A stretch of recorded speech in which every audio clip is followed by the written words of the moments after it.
Hello, friends. Have I got a guest for you? We're going to be talking about the Gulf of Tonkin incident. We're going to be talking about living in Vietnam, blockchain, AI. We're going to talk about what is it with this SAS been accused of war crimes. We're going to be talking about swimming and an awful lot of other stuff. So let's get into it.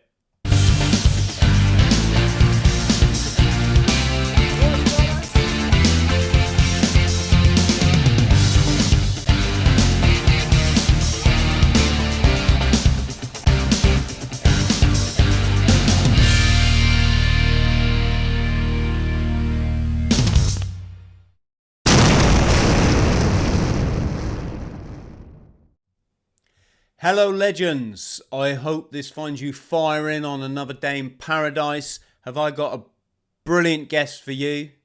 This is Charlie. Charlie is my brother Royal Marine. Very kind to sponsor our Atlantic row this last winter. We rowed the Atlantic to shine a light for struggling veterans and to support bereaved service children and homeless veterans. And the bereaved service children bit, folks, is, let's not forget, a significant percent of that bereavement is suicide, which is the thing that no one's talking about, isn't it? But putting that to one side, Charlie, how you doing, mate? I'm very well, thank you, Chris. I'm very happy to be here for all sorts of reasons. I'm feeling very blessed. Yes, well, you are on I don't want to say your ninth life because that sounds awful, but you're bloody on your, I think you're at least on your fifth or sixth life because you got diagnosed with the, folks, we're going to be a bit loose here because we want to talk about healing and health. And we can't do that if we're going against, for example, what the World Health Organization says. So we're not going against them. But I do want to tell Charlie's story. So he's got diagnosed with the big one. And you're still here, mate. So when I spoke to you from the Atlantic rowing boat, using the satellite link, I thought that was the last time I was going to ever speak to you again. And you won't fuck off, mate, will you? No, no, I'm not. The Listen, only the good die young, Chris. Yes. And for my sins, I've been absconded to another session. Yeah, I got the terminal, whatever you want to call it. I don't even like to say the word myself, to be honest. But I was very lucky, which sounds a bit crazy. I'd watched a mate that had a similar experience with blood and been told it was terminal, and had gone down all sorts of different routes. And then nobody's here to knock anybody's recovery. But I watched him and his wife, who both had terminal, and they were told there was nothing more they could do. So they, in desperation, reached out to the old medicine or the alternative medicine, after trying lots of other different cures. And everybody's different, so there's no absolute in any of this. And luckily, because of his pain and what he'd gone through, I thought, well, I'm going to try that one first. And I did. And everybody else that didn't isn't with us. And I'm still here. So it worked okay. And it's working. I'm now actually starting to feel strong. But it was pancreatic and blood. So it was it was everywhere. It was everywhere. Mm. And I was told that there was a short time left to go. I was 165 kilos at the time. I blown up like a balloon. Couldn't get a diagnostics on it. Nobody could diagnose it. Going to the British military hospital, going to the British private hospital in Vietnam, the French hospital, and I was persuaded, luckily, to try the Vietnamese hospital. Yeah, and it looked a bit like Belton, to be honest, because they don't waste much money on paint, but they have like 40,000 cancer patients through there a year, so they really know their stuff. They did a blood test on me. Oh, didn't just said the word. Anyway, they did a blood test on me. They found it in the hospital, which I was internally grateful for. Because I know I've always eaten a lot, but 165 kilos was a little heavy, to say the least, 5'10", and I couldn't move and I was tired. So I was happy with the diagnostics, and they recommended the medicines, and I went down the homeopathic route as well. So I changed my diet, changed my thinking. That was a big one. Got my sleep back in order. And for me, the sugars were the ones that were really causing the problem, and I didn't even know carbohydrates were sugars at the time. I hadn't even looked at it at any level. I knew people that had the big C before, but you don't overly pay attention. But when you've got it, you start to have a real good look at it. So my doctor, which is like the National Health Service in Vietnam, he was from Harley Street. Yeah, it's $35 an hour to see them. He was from Harley Street, and his understudy, physician, if you will, she was from Cambridge. Now, I don't know what that costs in the UK. No idea. But here it was $35, yeah, for the consultation. It's So I got lucky. Yeah, and I know you're going to say all the things that I talk about a lot, and a carbohydrate is glucose. Glucose is basically sugar, or carbohydrate certainly turns to glucose in the bloodstream, and of course this is stuff you don't want feeding your your cells, which have a very fragile fucking balance. But what I wanted to say is I was using Grok yesterday. So Grok is the AI engine on Twitter, and we're going to come on and talk about what actually is AI, folks, because Charlie's going to open your mind up about what real AI is compared to what we've been fed. But anyway, Grok will only defend the official narrative on this one. And once you learn to scratch below the surface of the matrix and understand little things like something like AI is programmed by the big club to tell you what they want you to know, and it's literally, it will go there, but it won't go to the juicy areas which you need to research for yourself. And so fascinating, because I know that I know the things like cutting out the sugars, understanding your blood's pH, sunshine, meditation, relaxation, all the other things synonymous with healing that something like Grok is going to tell you, oh no, that's just all like conspiracy thing. Anyway, Charlie, sorry, I wish we could get a bit deeper into that, but it really is dodgy ground on some of the platforms. No, it's okay. I mean, I went down the homeopathic one and the normal route, so I went on both routes. So I won't go too deep on it. But my homeopathic one, the lady flew from America to see me, and the first thing she did an assessment of what my body had been through. So I'd broken my back twice, the Royal Marine stuff, the rugby stuff. The pain I'd gone through physically, emotionally, mentally. And by the time she finished the assessment, she was like, I've never seen anybody as damaged as you are. Yeah. So the first thing she put me on, which I was quite happy with, I was in Thailand, so it's legal, was cyberpsilin mushrooms. Right? Because in her where she treats the mind first before she gets the body. So she said cyberpsilin mushrooms to me, which is basically a strip, if you will. And I was like, well, I'll have a go because, why not, Anyway, about halfway through this cyberpsilin treatment, like the first time I had it, I'd had a pain in my stomach for like years and years, but I mentally put it to the side, yeah? It went. So I thought, oh, well, when I come out of this experience, it's going to start again. It never came back. It never came back, right? Which got me sold on there are other types of medicines as well as the good stuff, I've broken my legs, broken my backs, broken my fingers, broken my collarbones, done all that stuff. So it made it obviously there was something in here that I was blocking that was causing the rest of the system to crash. And that was the beginning of the recovery. And there's grounding, and there's aloe vera and cayenne pepper and low sugar and pH balance and getting your blood tested in a proper hospital with proper doctors. So yeah, it's been a journey, but I was always positive. That's the thing. I think the only time really that I lost my positivity was when I called you, because I thought I ain't coming out of this. I'd gone back in again, and I thought, well, I'll say goodbye and wish you a fond farewell, because obviously you bring guests on to speak about themselves, but I was, well, how can I say this? Incredibly impressed with what you were doing when you ran, you lunatic, from John's End to John O'Groats, John O'Groats to Land's End, sorry.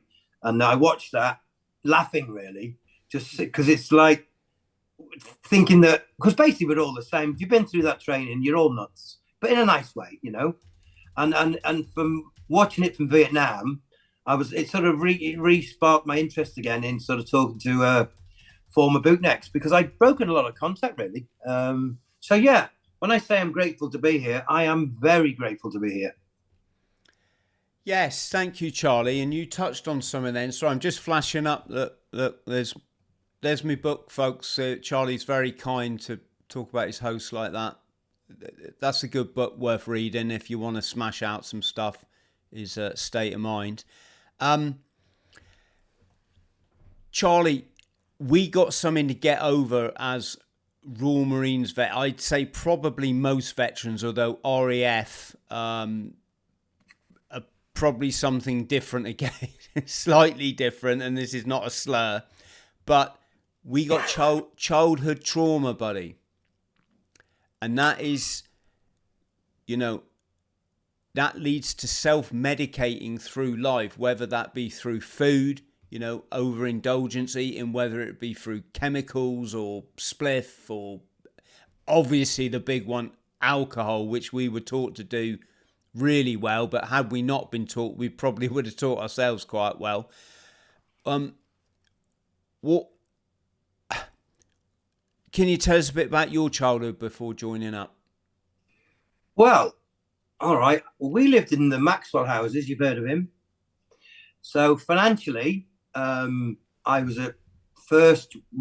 My mum married another lady 50 years ago, and then moved us to a North Wales village. Yeah. Now this is still big news now. Yeah. So moved to a North Wales village, and I was classed as English. They didn't know I was Welsh. So when I got there, I didn't get a hero's welcome. I basically hid in my bedroom for a year, scared to come out, because for one reason or another, it wasn't socially acceptable. My mum was a man, Attila the mum, I used to call her, and she had a partner who was quite good looking as it goes. But I was traumatized there, and I hid for the first year. And then one day I decided, well, I'd rather get punched in the face than stay in the bedroom, you know. So out I came, fighting, and took that ethos with everything I did from that point, really. I was put into King's College Ruthin, which was a very posh private school. John Lennon's son was there at the same time. So from the outside, initially, I looked very privileged. But then my mum was a screaming alcoholic. And God bless her, the last 24 years of her life, she went to AA and never drank another drop, and recovered and became a multimillionaire and opened up care homes and completely changed her life. But obviously, these things have an effect on you. So I got pulled out of private school and put into like normal school in a little village in North Wales. And everybody knew my mum was a lesbian, which at the time was huge news. Yeah. And so every day I'd be having a fight because somebody was mentioned, your mum's a lesbian. And I'd be like, defending, you know, defending the rain. So I wasn't a natural born scrapper. But through fear, and that's what it is, fear, I became a fighter, if you will, because I found it less painful to fight than to hide.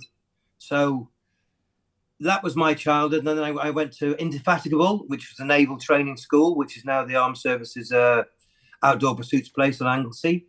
So I was privileged again there. But I was boarding from the age of 8, Chris, which I would never do to my kids. Yeah. It's not something I never send my kids away at 8. But nevertheless, she thought she was doing the right thing. I think kids should be with the mum and dad at home and go to good school, sure. So I was traumatized, yeah. But I got over it with exercise, with running, with being stronger. And basically, I was fighting myself until I was about 50, really.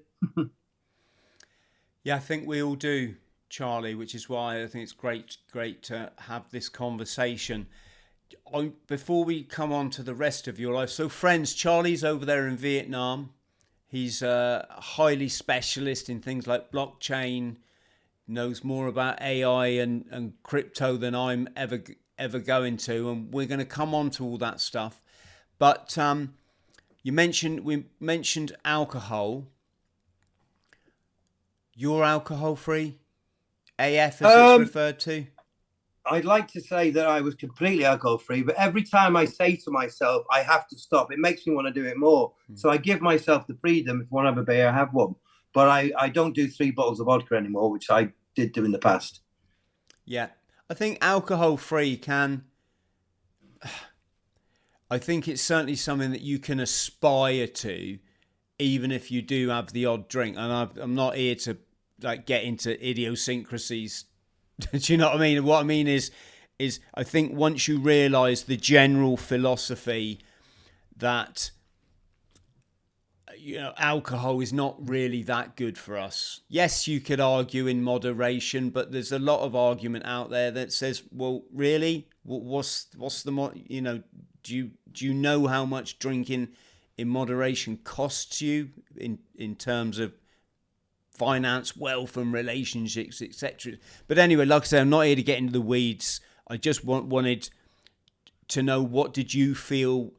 We've both been heavy drinkers. What did you feel were the benefits of kicking it into touch?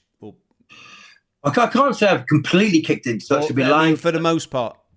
Yeah. Okay. Well, in Vietnam, you can't kick it into touch, because if you get invited to a brigadier general's dinner and he offers you a drink, yeah, and you don't take one, it's a real. I'm saying to them, right, I'm with the First Sea Lord. I've got terminal something, and I can't take any drink at all. And he spoke perfect English, and he wasn't having it. So sometimes I can't avoid it. So what do I think about it? I think it's probably the most insidious, horrendous thing ever invented for mankind that's been well sold. That's what I think about alcohol. Being clean, not cleanest, cleaner. And as the fog clears over the years, you realise just how much you missed, really. And we were trained in such a way that if you did well, we all used to go out and get drunk. And if it was a bad day, we'd all go out and get drunk. And if we were a bit bored, we'd all go out and get drunk. So every road led to a beer. And when I was left to my own devices, being greedy, because I am greedy, nothing beats success like excess, Oscar Wilde, I could drink 3 bottles of vodka and still function, which wasn't good, So leaving it behind, the clarity you have is off the charts. You don't, because I was operating in a world of mush, making those decisions and blah, blah, blah. So when you stop drinking, you wonder why you ever started. That's all I'll say. But I don't try and preach to anybody, because everyone's got their own journey. And when you're ready, you're ready. And whatever your time of readiness is, people talk about a rock bottom. I'd gone down much further than I was when I stopped. So when I decided I'd had enough of just getting absolutely smashed all the time drunk, I started to feel the success of civil life. Before that point, things were not going well at all, to be honest. So clarity's lovely. I don't claim to be a saint. I just claim that I'm doing a lot better than I used to do. How's that? Yeah, good. I just want to highlight these things, Charlie. No, we're not lecturing people, because how can we? I was off my head for probably, well, I was certainly back, dealing with addiction, you could say, for 45 years. And out of that, I was off my head for 30 to 35 years. And we're just talking to the people out there that, like us, may have found themselves on the wrong side of it. And one thing I would say is, when I watch TV now with my family, and I think, why the hell did I used to do this with a beer in my hand? Like it served nothing except to trash my next morning. It's so nice to be sat there watching someone with a family, knowing that at 4:00 the next morning, or 5 if I have a lay-in, I'm going to be up running in the beautiful early morning sun, listening to the birds, going on to smash my day in a life that I created, So that's the reason I mention it, Charlie. I think it gives people out there who are maybe a little bit shy about admitting that it's become a problem for them, to see old duffers like us say, get rid of it. if you can have the odd drink and it doesn't knock you off the wagon, fine. If you can't, just stop trying to kid yourself. You're the life and soul of the party when it's, you know. Anyway, loads I want to talk to you about. So I'm gonna, in no particular order, how did you negotiate? Because when we come out of the Marines, and so many of us would come from traumatized childhoods, I think the statistic would probably be, I think 86% of veterans have experienced some form of neglect, abuse, trauma, whatever it might be. It might be something as mild as a parental divorce, but something. How did you negotiate? And then we come out of the military, and of course that umbrella we've had for maybe it were 10 years, in my case 7, some people's cases 22. Suddenly that framework and that getting paid 24/7 in sickness and in health, just as long as you say yes sir, even when you don't really mean it, it's a big safety net. All your health care laid on, you know, always a timetable on the Monday, what you're doing for the week. And of course we go out, we find out that working with civilians, no disrespect to wonderful civilians, but it takes some getting used to for us because there's different rules. Not saying they're always better or worse, it's just different. And it really was different. It took me a long time, Charlie, to realise if you had a difference with someone, you didn't offer them outside to sort it out. That's how kind of fucking deluded I'd been growing up. And of course, then if you start self-medicating, the spiral starts and you start to go down. And then, of course, you know, the wife says, sorry, honey, I'm taking the kids to grandma's. We can't be around you. When then you get more depressed, you self-medicate more. Next thing you know, you haven't paid the bills. Next thing you know, you're on the street. And obviously, there's a worse scenario I won't even mention. But how did you get from the Marines then to be a business success in Asia? Well, it's a good question. And I'm going to give you an answer that's could be as honest as I can be, really. When I left the Marines, because I basically failed my PT course because I didn't tell them I broke my back twice, but I couldn't do the class taking because one side was developing and one side wasn't, but I wouldn't tell them. They couldn't work out what was wrong because I was a triathlete, I was a core boxing champion, blah, blah, blah. So they just couldn't work out why I couldn't get through it. I couldn't tell them I get thrown out anyway. I got a compassionate shore discharge, which basically means I get to leave with full rights and full pension rights, and I had a war pension. But I'd had enough. I'd done, King's College Ruthin was uniform, Indefatigable was uniform. I was a 4-5 commando in the end. I was put up back in 4-5 commando because I failed my PT course because of my back. I didn't tell anybody, but on Christmas Day, I was the guard commander for 4-5 commando, right? I don't know, 26 years old or where I was, 25 years old. And a young officer came in and he's very nice. I can't know what his name was. And how are you, Corporal Chaplin? Yes, sir. Fine, sir. Thank you very much. Happy Christmas. Happy Christmas to you. I had a bottle of whiskey under the table, I think, at the time. And I called my mother up and said, look, I can't do this anymore. I just cannot do this anymore. I'm awake to what's happening. I realize where I am. It's not what I want to do. I've passed all my tests or whatever. I've got my green beret, whoopee, yeah, and all that. I've proved my manhood. I want to get out. My mum was a now fully recovered, doctor of psychology, and she said to me, right, when the officer's gone, get in your car, drive down to Exmouth where you live, and check yourself into. We used to call it a nut house, right? I don't even know what they call it in the UK, but basically a mental institution. Tell them you're not well, and and I'll instruct you from there. So that's what I did. I checked into a mental institution. A guy called Rob Toomey, who got an OBE in the end, and Lisa, who took me in there. And I was basically having a bit of a breakdown anyway. It wasn't like it was I'd had enough, Chris. Yeah, I just couldn't do it anymore, and I wasn't going back to Ireland. Yeah, I realised the waste of time that was for us as people and for the Irish, looking at the both sides of it. So I was in this this mental institution for 2 weeks, and they sent a Navy nurse down to assess me. And the Navy nurse made the assessment, said, look, this guy's the trauma and the stuff he's been through, let's give him a compassionate short discharge, which they did. So I was very happy to leave, yeah? So I packed my bags, threw my rucksack on. A mate of mine was working in Bali. He said, come over and see me. So I did.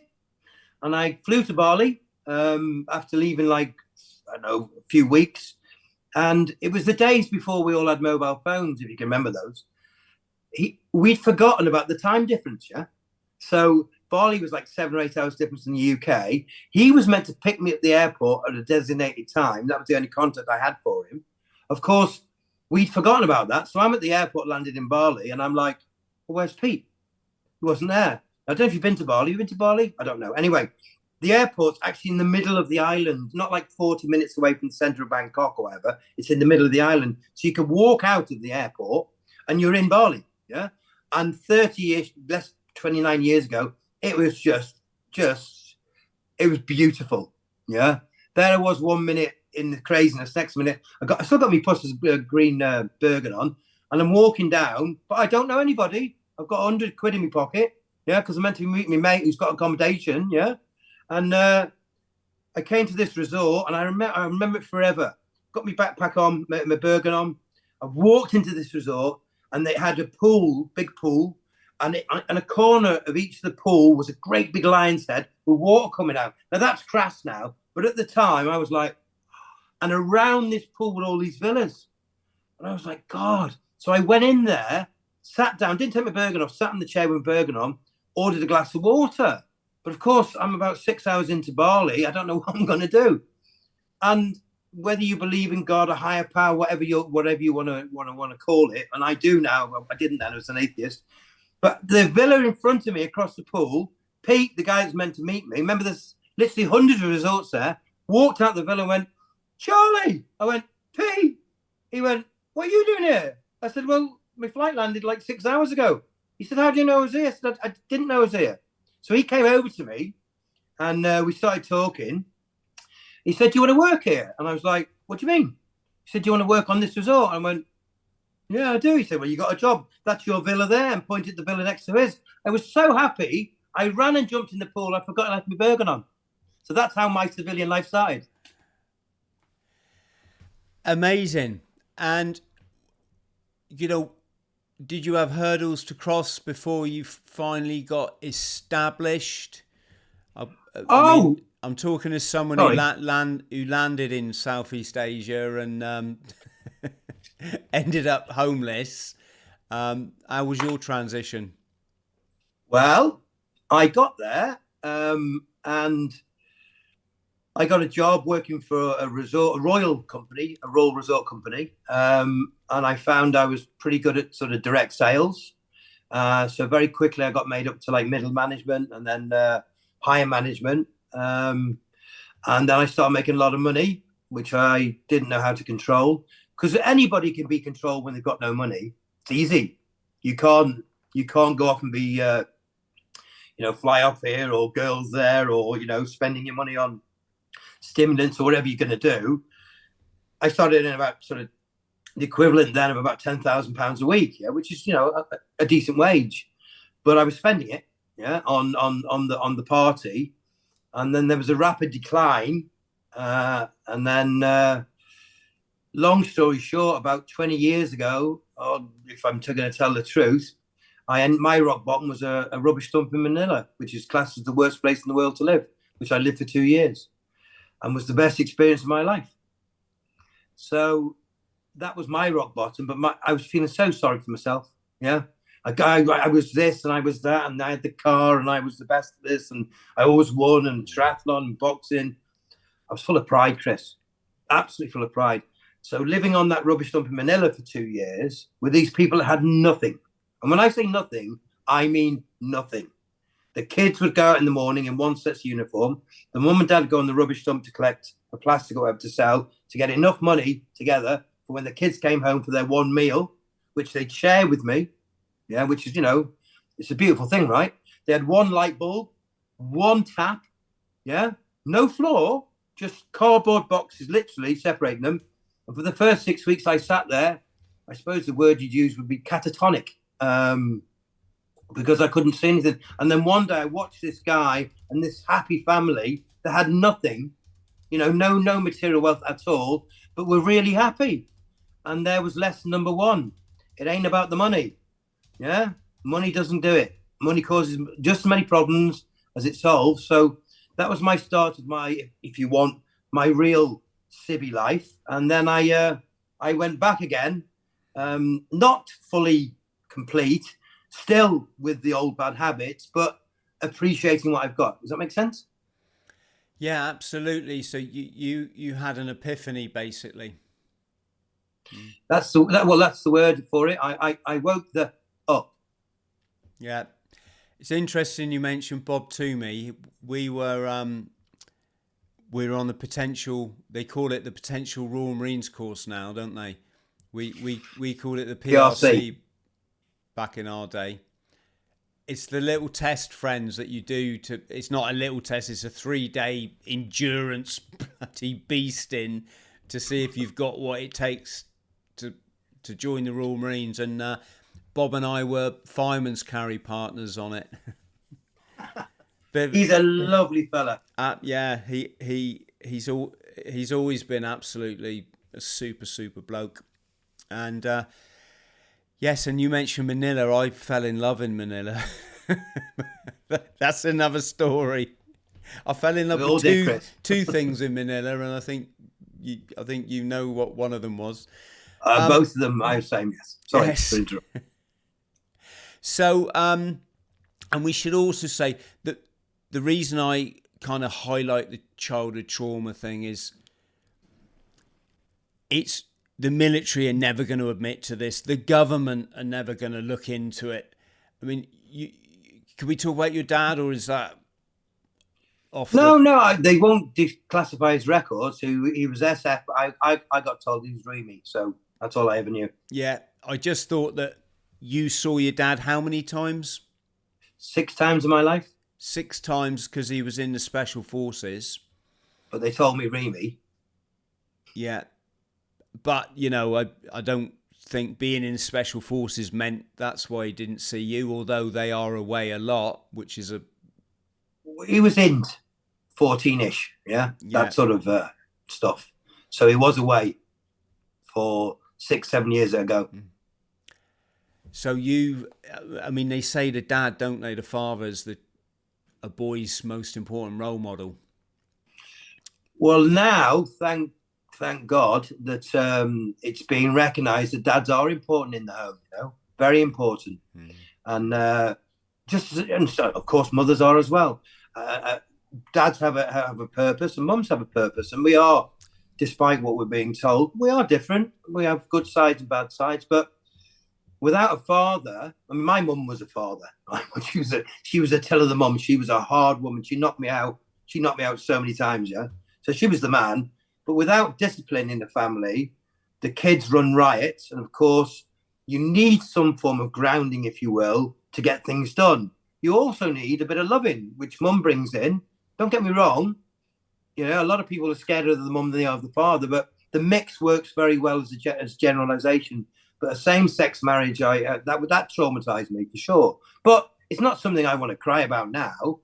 All the bad things that ever happened in my life changed me for the better in the end, So I'm grateful for all the shit I've had. Can I say that word? I've said it. There we are. For all the crap I went through. Yeah, you're making a point I talk a lot about is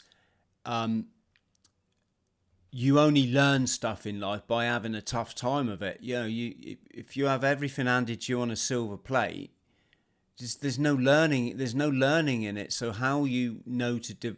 I think this is why some of the elites, they lack empathy. Is they've never had to know what real sort of hardship in. But then again, I guess probably a lot of them also have. So yes, what is the appeal then of Southeast Asia? And you're What, obviously at the beginning or now? well. I served with a chap called Terry, right? Geordie lad, very nice bloke. And anyway, George says to me one day,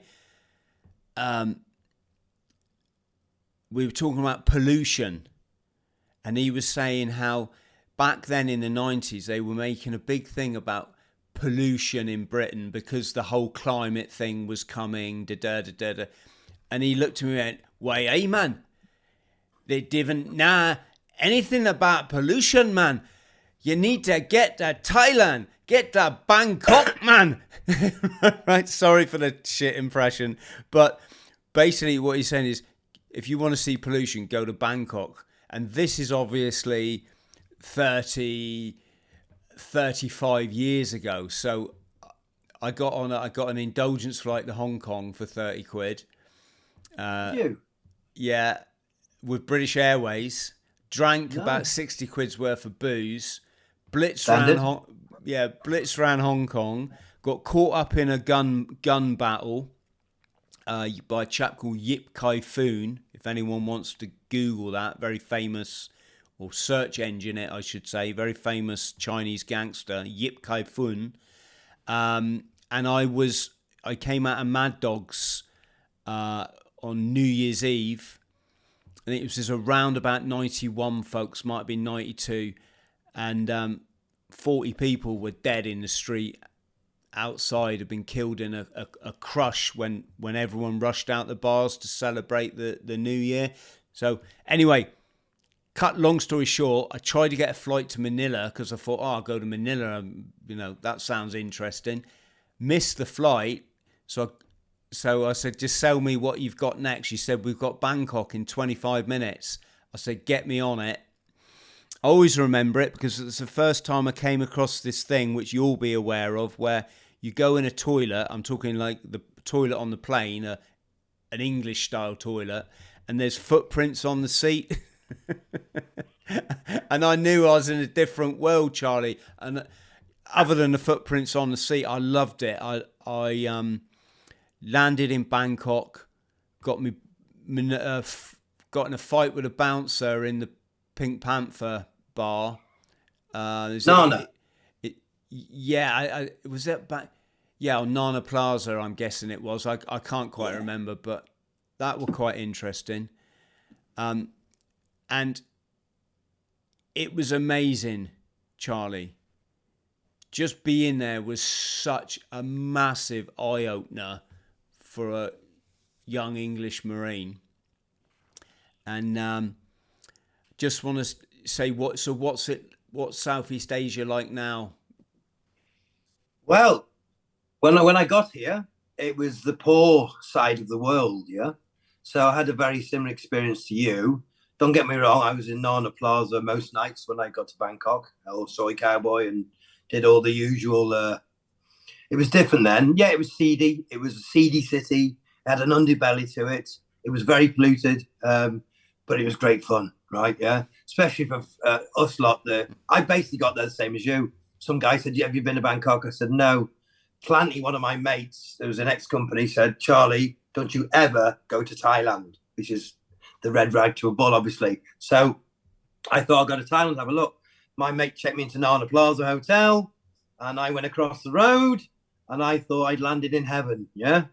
It was noisy, loud, alive, happening, social, crazy, nuts, all the stuff we love, right? Or we loved at the time. So Bangkok to me, it was just like an amazing experience for a while until hedonism got hold of itself again. And you know what happens with that. It was dirty at the time, but I've recently been back to Bangkok. It's a completely different city. It's completely different. It's cosmopolitan. It's clean. The buildings are gold and shiny, and it's beautiful. And the Queen Conference Centre down there, they've got the Nana Plazas and the Soy Cowboys still going, but they're dying out, you know. Thailand, as Europe's coming down, and this is the financial side of it. I never planned to get rich here. Europe came down, and Southeast Asia is just going up and up and up and up and up because their work ethic and their family ethics are so strong, and their business ethics are so much better than we're taught in our educational system. You know, we're taught to save our money; they're taught to invest it. So it was never a plan to get rich in Asia. I was just having a nice time, you know, Chris. Yeah, I got you. The Thailand called out. If I say the old medical procedure, you know what I'm talking about. I think Yeah. didn't the Thai royalty they lost somebody to it, or someone got really hurt, and they Yeah, it was. Yeah. Oh, sorry, I didn't mean to interrupt. Just give me 1 second because I need to plug in here. I don't know what's happening here. Me, the tech head. Hold on 1 second. Just 1 second, Chris. all right. One English. You're absolutely fine from this end. Okay. No, it's power. I'm losing power, Scotty. Right. What was the question again? Just saying that, you know, I love Thailand. Obviously, I've been there about 4 times now. I've got family over there, and I felt gutted for them when the medical thing come up and they was all buying into it, and I was like, "Oh, Thailand, you are renowned." They always say the last place the New World Order will have to overcome will be Thailand because the people will always fight back. And when I saw them just buying that hooky narrative, hook, line, and sinker, I was just a bit gutted. But then finally, I believe one of the royal family got really, you know, bore the brunt of their decisions, you could say. As in having a certain medical procedure, and then there was a backlash against it. Well, no, I was actually with the Brigadier General and the First Sea Lord of Thailand last week. Yeah.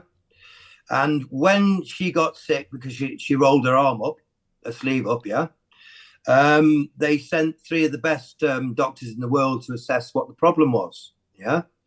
And they all came back with the caused by rolling a sleeve up. Yeah. Categorically. And these weren't like some sort of paid shills. These were like the best that money could buy. And then the Thais all very quickly worked out that don't roll your sleeve up. So she probably saved millions of lives, to be honest, in the end. And the Thais and the Vietnamese are very similar. They won't get involved in other people's wars, but don't attack their country. You're going to lose, you know. But they don't get involved in wars and political stuff. They just get on with their own self. In Vietnam, if you want to get slightly on that subject, they really weren't. Most weren't ever sold too much on that, to be honest. Yeah. Good. It was. I think you mentioned it to me. If you flag this sort of thing up in the veterans community, which is generally via Facebook groups, isn't it? You get that kind of staunch, indoctrinated, conservative. Oh, that's nonsense. They never done me any harm, and it was awful. I saw a very prominent individual. I'm not even going to give any details because I'm not into like backstabbing, but a very prominent individual in the veterans community, you could say, and he was literally obsessed with trying to get people to have it. And I was like, oh mate. And I know him. I've met him on several occasions, and I just thought, I wish I could speak to you, but I know you'd never listen. You think you know it all. You know, you think because what we had done to us in the military, which was nothing short of ultra criminal, you think that because we had that done to us when we was like teenagers, and, you know, you perceive that nothing happened to you, then therefore anyway. If I could just say my piece on that, again, I went to give blood in London years ago after I'd left the car. I was holiday back in the UK, and we were on Spearhead to go to northern Iraq. This was like in 1991, I believe, when they were meant to be bombing the Kurds with mustard gas and all the rest of it. So 4 or 5 commando were out to northern Iraq to create a safe haven for the Kurds. I don't remember this. So we were first out. Well. The next company were like the first company to go. So the day before we got told we're going, all our kits packed, ready to go to sickbay and roll your sleeve up and get your inoculations for yellow fever and all the rest of it. Yeah. So I think we had 8 or 9 jabs in one go, bang. Yeah. Anyway, everyone was pretty sick for a while just because of the malaria stuff and the tablets. And, we took what we were told to take. Years later, obviously I didn't die or anything. Years later, I went to give blood in London. So I went in and the nurse put the needle in and started taking the blood out, drew the curtains, disappeared for a while. And then she came back about 2 minutes later, opened the curtains, like, whoa, no. I'm like, what? She took the out my arm and said, you can never give blood. And I've gone, what do you mean I can never give blood? She went, you can never give blood. Now, they hadn't tested my blood by then, for sure, yeah. I think they call it Gulf War syndrome now, don't they? But because they changed the name to avoid the anyway, as deep as you need to go. So I knew at that point, whatever I'd had was not good, yeah. And when I got my blood big C, thermalized, I'm pretty sure that there was stuff in there that they used again. There was almost a test therapy that was used then, because they test military all the time. I'm going to say that because it's printed and it's common knowledge and it's released. So it's not like it's a new phenomena. They've been doing it for years. And if you remember, when you're in the Corps, you could actually go away for a couple of weeks, get paid an extra £1,000 or £2,000 and be tested on different drugs. And they used to promote that, yeah? So when the AI, A being 1 and I being 9, think about it, yeah? When the AI virus came in, yeah, I sat the family down, my family here, I've got a big family here now, and I said to them, listen, I don't know what's going on, but I can see sort of like similar things happening here that happened to me. So just forewarned is forearmed. Before you go, do your own research. Of course, I'm a little fat guy from North Wales in Vietnam. What do I know, right? So what did they do? Not my little girls. That was like a no-no, yeah? Everyone got it anyway. And 2 have gone. Obviously nothing to do with that, surely. Somebody else got the big C. Somebody else got the big C. I've looked at the figures here, and it's not good. It's not good, Chris. That's all I can say. Mate, you're talking to someone. 4 of my immediate family were seriously affected. It's not my business to be telling their business, but preaching to the choir here, mate. It's I think part of the reason this is going to slip by the by is that when someone goes down,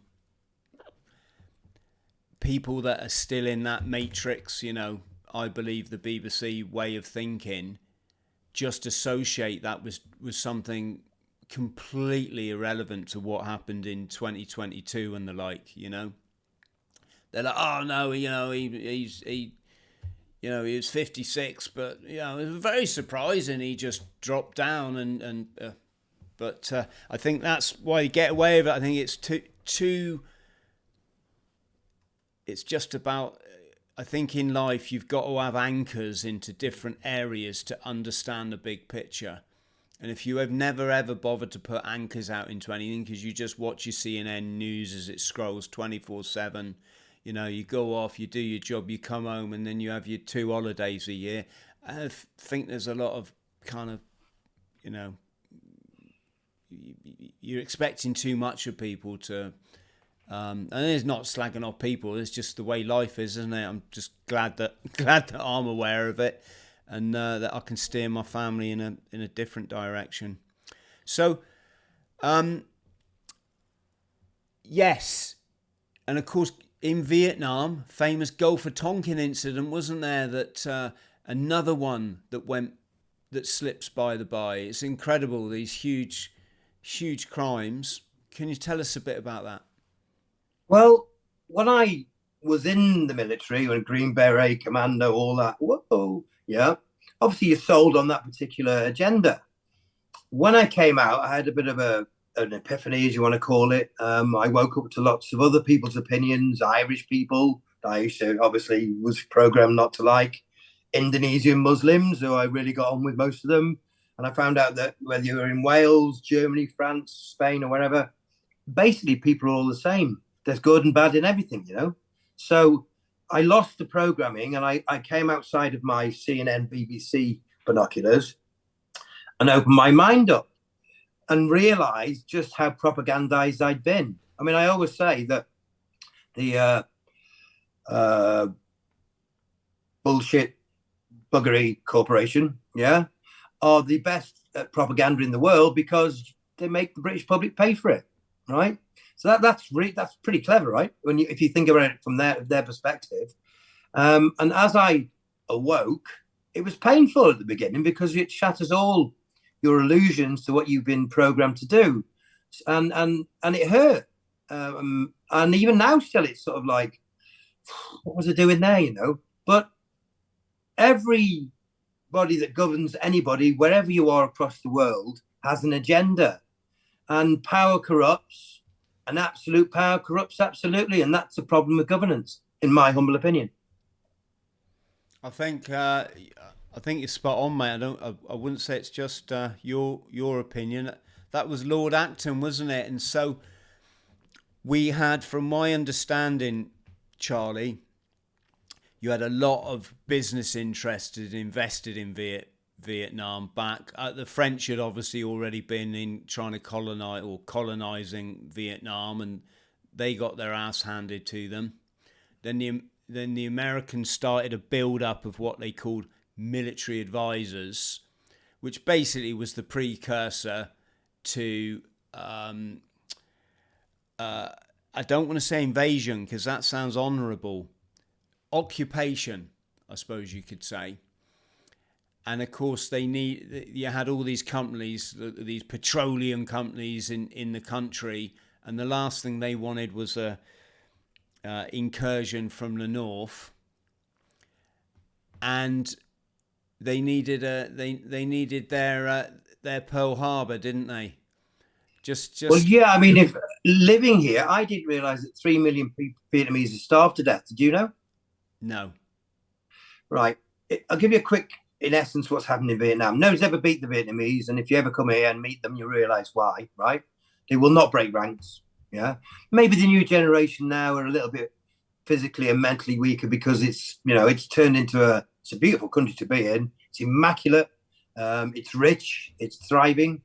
But going back to the old days when they had the false flag, I remember watching Piers Morgan with I can't remember the name of the Navy SEAL, but he was a congressman in America, long hair, used to be a professional wrestler of all things. And he's telling Piers Morgan about something happened on the 11th or the 9th or something, yeah? And how he thought that was a false flag. And Piers Morgan was like, just could not absorb it at all. And then he went on to the Tonkin incident, which actually started off the Vietnamese invasion, as every incident does, which whether you want to call it AI, whether you want to call it Gulf of Tonkin, Rothschild, whatever you want to call it, there's got to be a reason for the people to rise up. And they attacked their own ship. It's documented. The Americans attacked their own ship in the Gulf of Tonkin. The sailors were floating there. They actively stopped them being saved, and they finished their own navy off. They reported that. It's all documented. This isn't new news. This is absolute fact. Look it up. They reported that back on the so-called media, propagandized it, and then of course the communism was bad, and all communists were bad, and socialism was bad. Listen, I've lived in lots of places all over the world. I really have lived in, not traveled, lived in them. I've never lived anywhere where I've never seen a homeless person. Have you? Well, that's Vietnam. I've never lived anywhere you can get top medical care for virtually nothing. That's Vietnam. So if this is communism, I'm all in. Right? I've given up on democracy. I just think it's an illusion. That's just my humble opinion. Yes, it was Jesse Ventura, wasn't it? That's it. That's his name. Yeah. Yeah, Jesse Ventura. He also sued Chris Kyle. You know the I'm just showing a clip of it now, Charlie. I can't play the volume, folks. Oh, where are we? That's That's Jesse Ventura, former Navy SEAL, back in the days when I think he was in Vietnam, back in its sort of all early formation. And he walked into a bar once and there were Navy SEALs in it, young Navy SEALs. And Chris Kyle, aka the American Sniper, claimed that Jesse Ventura had started talking about the events in New York and Washington 20 years ago. I never say that number, but those events. And all the Navy SEALs had turned around, told him to shut up, and Chris Kyle had knocked him out. And it was completely untrue. So Jesse Ventura, I think, sued Chris Kyle. He took an awful. Chris Kyle wrote it in his memoir that, you know, this is one of the most famous Navy SEALs in history, Chris Kyle. So famous they made a film about him. And imagine him having something say something about you that's not true. So it was a bit unfair. But yes, go for Tonkin, and I think a little bit like what we're seeing in Ukraine, they spun that one out, didn't they? Oh, I'm going to say something now that maybe I shouldn't say. Okay, but I'm going to say it, and it's not going to be controversial because it's not going to be flagged on YouTube. But there's a standing joke in Ukraine. Lewinsky used to be a comic. The president of Ukraine now used to be basically a comic. Yeah, there's nothing wrong with being funny, right? He's worth billions now. His wage is $50,000 a year, but he's worth, and he's declared it, billions. He's got houses in Miami. He's got houses in Monaco. He's got huge pieces of land all across Europe. Yeah, all on $50,000 a year income. So we can deduce that probably he had other investments that came in, NGOs and all the rest of it. They were moving a lot of money around in crypto, yeah, because obviously before, years ago, there was absolutely no rules to it at all. So it did attract the good and the bad and the ugly. And I will tell you now that for all the money that was going to Ukraine, you'd be lucky if 5 or 10% got to the actual source. I know this because I helped them move some of it. That's all I'll say. Well, you've only got to look at who brought Zelensky to power, and that was a chap called Kolomoisky, who was, if you understand a bit about it, he's the third richest man in Ukraine. If I say big club, then people understand what I'm talking about. And Kolomoisky, Kolomoisky also funded Azov brigades. So Kolomoisky, he funded a right-wing nationalist militia, which, if you know Kolomoisky's background, you know completely doesn't make completely doesn't make sense. And he also founded a TV and film company, and that film company paid for Zelensky to be in a film called Voice of the People, where Zelensky came from making like gay S&M films. I don't mean like pop videos.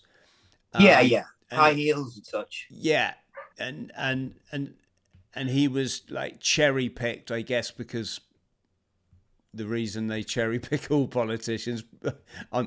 I would imagine that we might be talking skeletons in the closet here, but anyway, they cherry picked him for this TV program in which he played an incorruptible school teacher who was so virtuous that he became the president of Ukraine.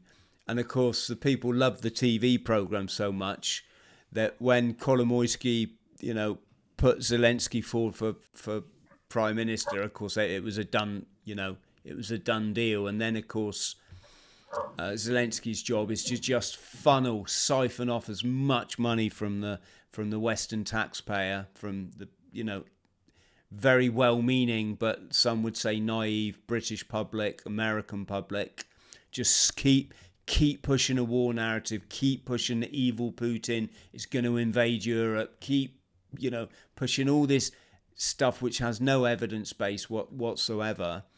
And even to the point where in the White House with Donald Trump the other day and J.D. Vance, he pulled out the pictures of alleged prisoners of war. And it was at that point where Trump just told him, shut up. You don't hold any cards. We see right through you. Oh, by the way, we want your minerals. We're bringing BlackRock in to steal them all, basically. So, sorry, going off on one a bit there, Charlie. No, I hold myself back, Chris, because I got so much you can say. Because when you open up and you wake up, literally everything's inverted. Yes, absolutely. Just quickly touch on, there was a program on Panorama last night about these alleged, I'm just going to call them special forces executions in the Middle East, in Afghanistan for the most part, from what I understand. Haven't watched the program, Charlie, but I did read a bit about it this morning. And it's alleged that, lots of weapons being placed by people that they've just taken out of the game, some allegedly as young as children, and all this kind of thing.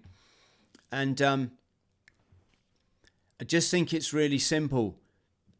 If you've got young men, very often from very damaged backgrounds, put on an ego trip, full of testosterone, hyped up on Call of Duty where there's no consequences, sent into war to prove themselves to be a man, is it ever going to go a little bit wrong? I think, how can it go right, Chris, is the actual question you need to ask. Exactly. And I'm not here to be a juror, Charlie. I don't fucking know when on. I wasn't there, and I wouldn't judge anyone until actual facts came out. But this is being said by former, according to is it BBC, the Panorama? Well, don't take this the wrong way, and I'm sure the BBC will say what they're going to say. I like to get my news sources from all over, including the BBC. I'd like to get a plethora of sources. Here are the facts. You're young. You've been trained to do a job. You are the edge of the spear. And there is collateral damage always in war. War should be illegal. To go out and murder anybody should be illegal, especially for somebody else's wealth. All war. I'm talking about all war. So whether they were right or whether they were wrong, what I do know is, I think, in my opinion, if they want to go to war, the people that suggest it should go. Yeah? Like, do you remember Frankie Goes to Hollywood, 2 tribes go to war? Remember that? Yes, absolutely. So if they want a war, they go. But if you want to send young men, highly trained, highly strung, damaged, right, with their green berets or their SPS or their SAS or whatever they are, into those situations, you're going to get some bad outcomes. How can anybody justify killing anybody? Because I've met Russians and they're all right. And I've met Ukrainians and they're all right. I've met Welsh people and they're all right. And I've met Indonesians and they're all right. No, mate, don't do the Welsh thing. Stay within the boundaries of truth, please. My nan used to say, if you find a good Welshman, shoot him before he turns bad. Well, that's because they couldn't colonize us. Well, you know what I'm saying, Christian? The insanity that you should be sending people over to another country basically to increase your wealth when you've already got more money you can ever spend. That was my journey to God, because I'm like, well, they've got all the power, they've got all the money. What on earth is the point of all this? Well, they've now got the lithium, mate, haven't they, for their hooky electric vehicles? That's what Afghan. I mean, I think if you want to be a politician, you should be instantly stopped, not allowed to be one. The only people who should allowed to be a politician are those who don't want to be a politician. To take the Gladiator scenario, the film, he didn't want it. He didn't want to be the Emperor of Rome. He wanted to just give Rome back to the Republic. Yeah. Caesar was the same. Yeah. The trouble is, people that rise in power are usually very weak people because they don't speak up. They go with the narrative above them. So what you end up with is somebody weak in power, very corruptible, and that includes, let's say somebody in the UK with the SS, yeah, somebody locking people up for hurty posts on Facebook, yeah, whoever they may be, somebody that likes the crack and likes to get snorted, yeah. If you watch that program, yeah, because I don't know what you can say. Basically, if they want to be a politician, they shouldn't be allowed. The great thing about Vietnam is they don't have elections here. There's none of this. We're better than they are. No, we're better than you. No, you're better than us. None of that. If you've been in finance for 30 years, you'll be in charge of finance here. So that's pretty well qualified. If you've been in agriculture for 40 years, you'll be in charge of agriculture. That's pretty well qualified, yeah? There's a system. So people in the UK will be in charge of, like, that Rachel, whatever her name is, from accounts, yeah? She's in charge of the finance for the UK. She basically worked in the bank doing customer service. What qualifications she got other than the fact is she's joined the right party, she makes the right noises, and she's told what she's told and she repeats it. Whereas in Vietnam, if you ever come here, and you're most welcome to come, Chris, it's beautiful. It's so well put together. It's so well organised. There's absolutely no need to moan. Mm. They're doing a great job. Tony Blair was a urinal inspector. That's too good for him. I mean, at least he was a public servant, but I mean, come on. Yes, I'm mentioning this, Charlie. Not really. I'm not gonna, I'm not dropping anyone in it. I don't really care. I know what goes on in war. If you don't like horrendous things, folks, stop picking on the individual and stop voting. Because if you vote, don't encourage them. If you vote, you're gonna get these weaklings that Charlie talks of, and they're just puppets, aren't they? Really, but. No, I only mention it because... Chris, I'm sorry to interrupt you. We're just about to have a blackout. Sorry, folks. We just had to take a quick break because the power went out in Vietnam. I think someone tripped over the plug. Yeah, Charlie, I was more interested that one of my viewers asked me what I made of it all with respect to why does the BBC... who are the voice, I call it the mouthpiece of the big club, the dark network, the merchants, certainly the establishment. Why do they keep going after the SF in this manner when you would think that they've got so many more wars planned? They're going to need, paid operators, I'm going to say. What was it Smedley Butler said? He said I was a racketeer for the big money men, didn't he? Smedley Butler was America's most decorated war colonel, general, or whatever the high up thing is. And he said I was nothing. When I look back at my career, I was like the strong arm for the money people. So why in that, Charlie, do you think in that case the establishment keep going after their own soldiers? And I'm not saying here that, just for people out there that might think I think people get a pass. I think if you hurt another person unjustifiably, you should face justice. That's just my view. That's what I'd want with my family. So I'm not condoning whatever may or may not have gone on. I'm just asking a question, Charlie. What why are the establishment going after their own manpower when you think that they need these people for all the wars they've got planned? They do need them. And when you're young, dumb and full of all that, you are very controllable. However, as you age and as you see life through different angles, you realize that basically you're a paid mercenary and a very underpaid one. Yeah. But you're a strong character and you're willing to speak out against it. And that then discredits the institution you're meant to be looking after. So actually, it's a double-edged sword. The SF people have gone through that rigorous training.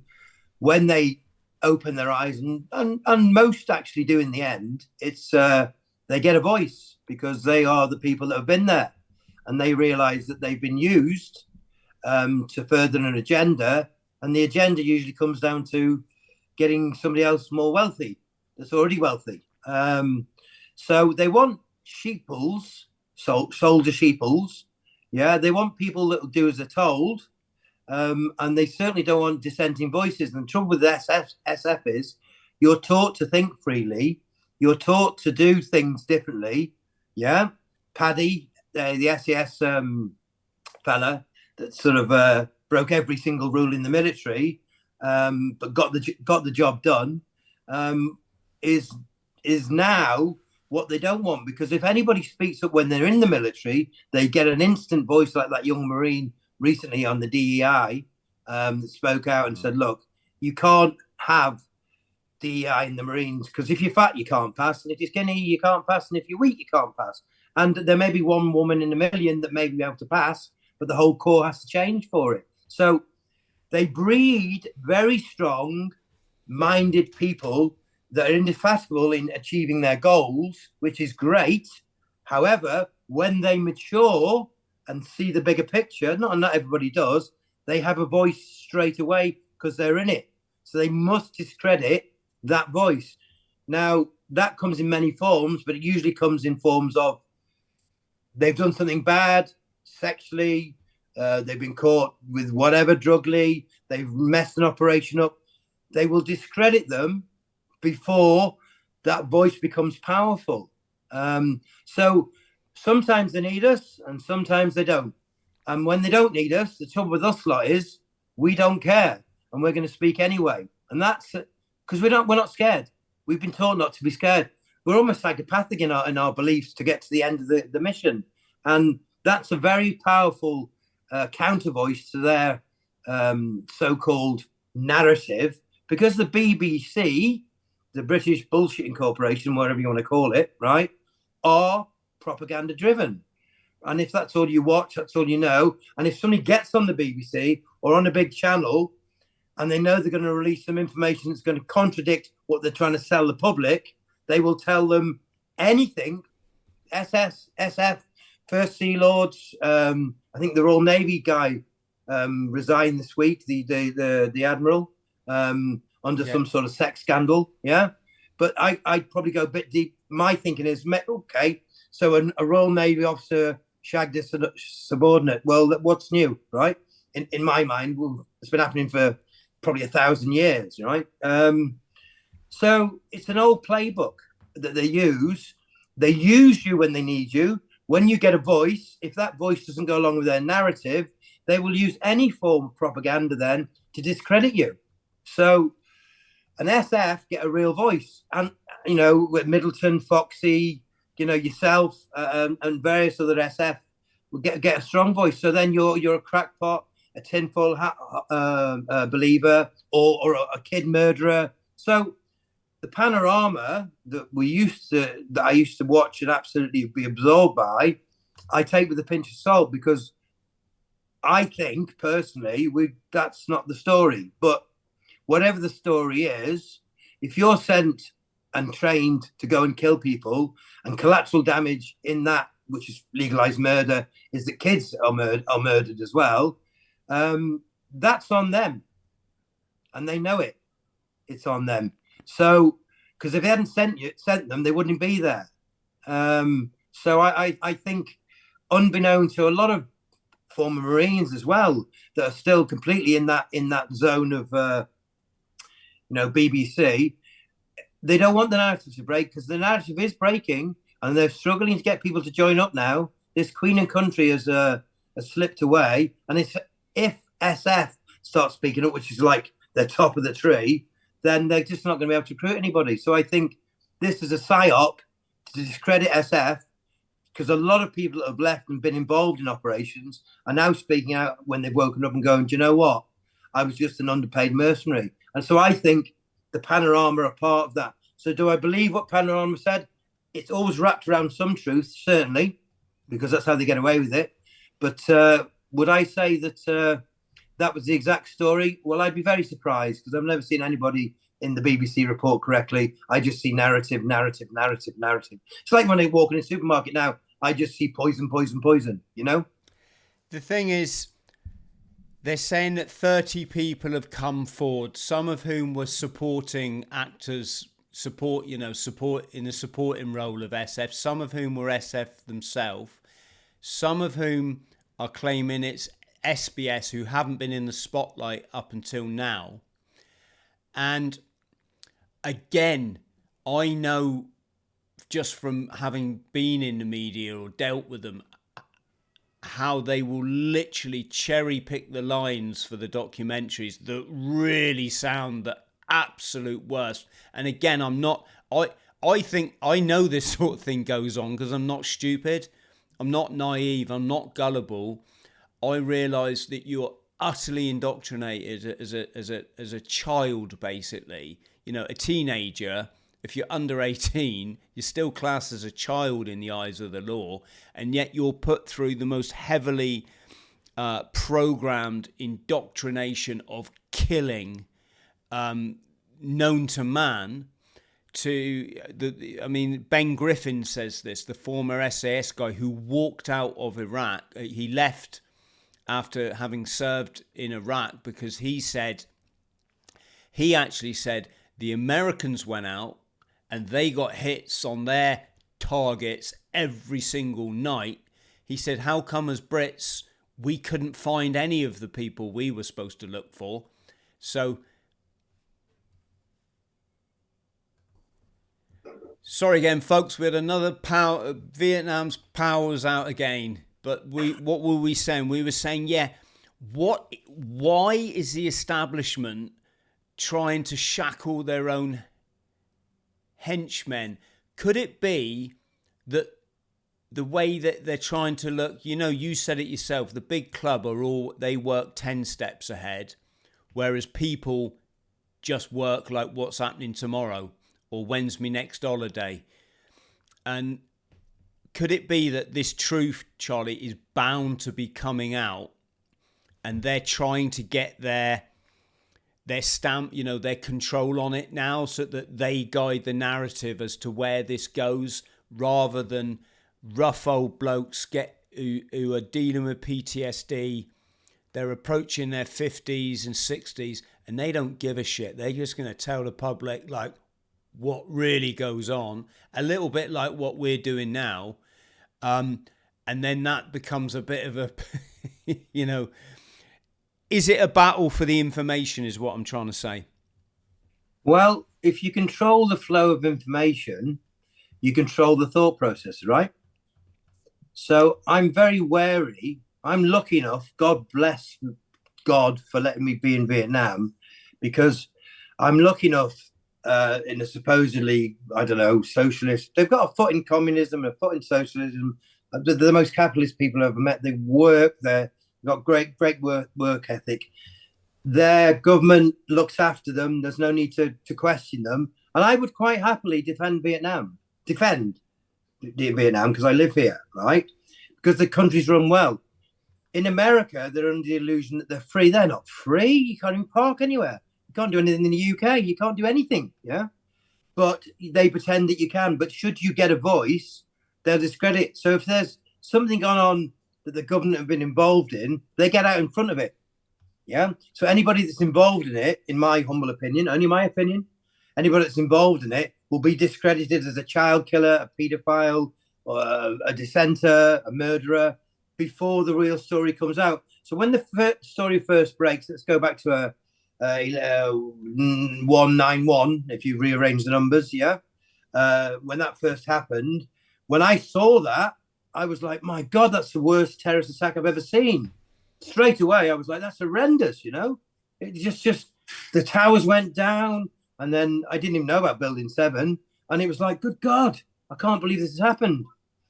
For those that are informed, let's just say there was a lot more going on than that, yeah? All right? And that was used as a catalyst to go into Iraq, who wouldn't go on to the dollar standard. Gaddafi wanted the gold standard, yeah? All the people that were taken out wanted to break away from the control of the US dollar. Fact. The first presidents that were killed when something 19 came out years ago, for African presidents, the first four that were killed, ridiculous, kill themselves, all said no to the roll your sleeve up. Okay, so if you dissent and you haven't got a voice, so what? Now I've got a Facebook page. It's not. I don't know about my business page. It's just my page, just me. Yeah, not a narrative page. I had over 100,000 followers on. Just me saying what I want to say. Yeah, not selling anything. Just for my opinion, my humble opinion. And in Vietnam, I can post stuff. So I posted about Ant Middleton, about him. He's come out and basically said that, in essence, what he's saying is that, and remember, SBS has always been very much an untalked about subject, right? Very much so. It's only recently now that anybody's even talking about SBS. It's always been sass, sass, sass, sass, sass. He's got a dissenting voice. Foxy's got a dissenting voice. The people that are built up to be heroes are all of a sudden turning on them, yeah? Because he's turned around and said, look, we're a Christian country, and if you don't stop this invasion, nothing against any other religions, but I come to Vietnam, I live by their rules because it's their country. I'm blessed to be here. And if I don't like that, then I go home. I go somewhere else, yeah? People are coming to the UK and completely think they've got a right to change a Christian country into another country altogether. And they're backed by, it's painful, by a political elite that are going right along with it. And now you've got literally two-tier policing, two-tier justice. Now the people are now starting to go, hold on a second. We want refugees, yes, sure, of course. And we've seen real refugees, Chris. They come across the border, they put tents up, mum, dad, grandma, dog, cat, yeah? And they sit there, wait for the war to finish, and they go back in. So we know what a refugee is, a real one. They're not 18 to 45-year-old males running across the border. So they need to hold the narrative. And when Special Forces, SF, Royal Marines, SBS, SAS start speaking up, or about to, they must be discredited straight away. And the best way to discredit is child murderer. Yeah? Now, they may have been given the order to do that directly from the higher ups, the Admiralty, let's say. That was never meant to be leaked. They did their duty following an order.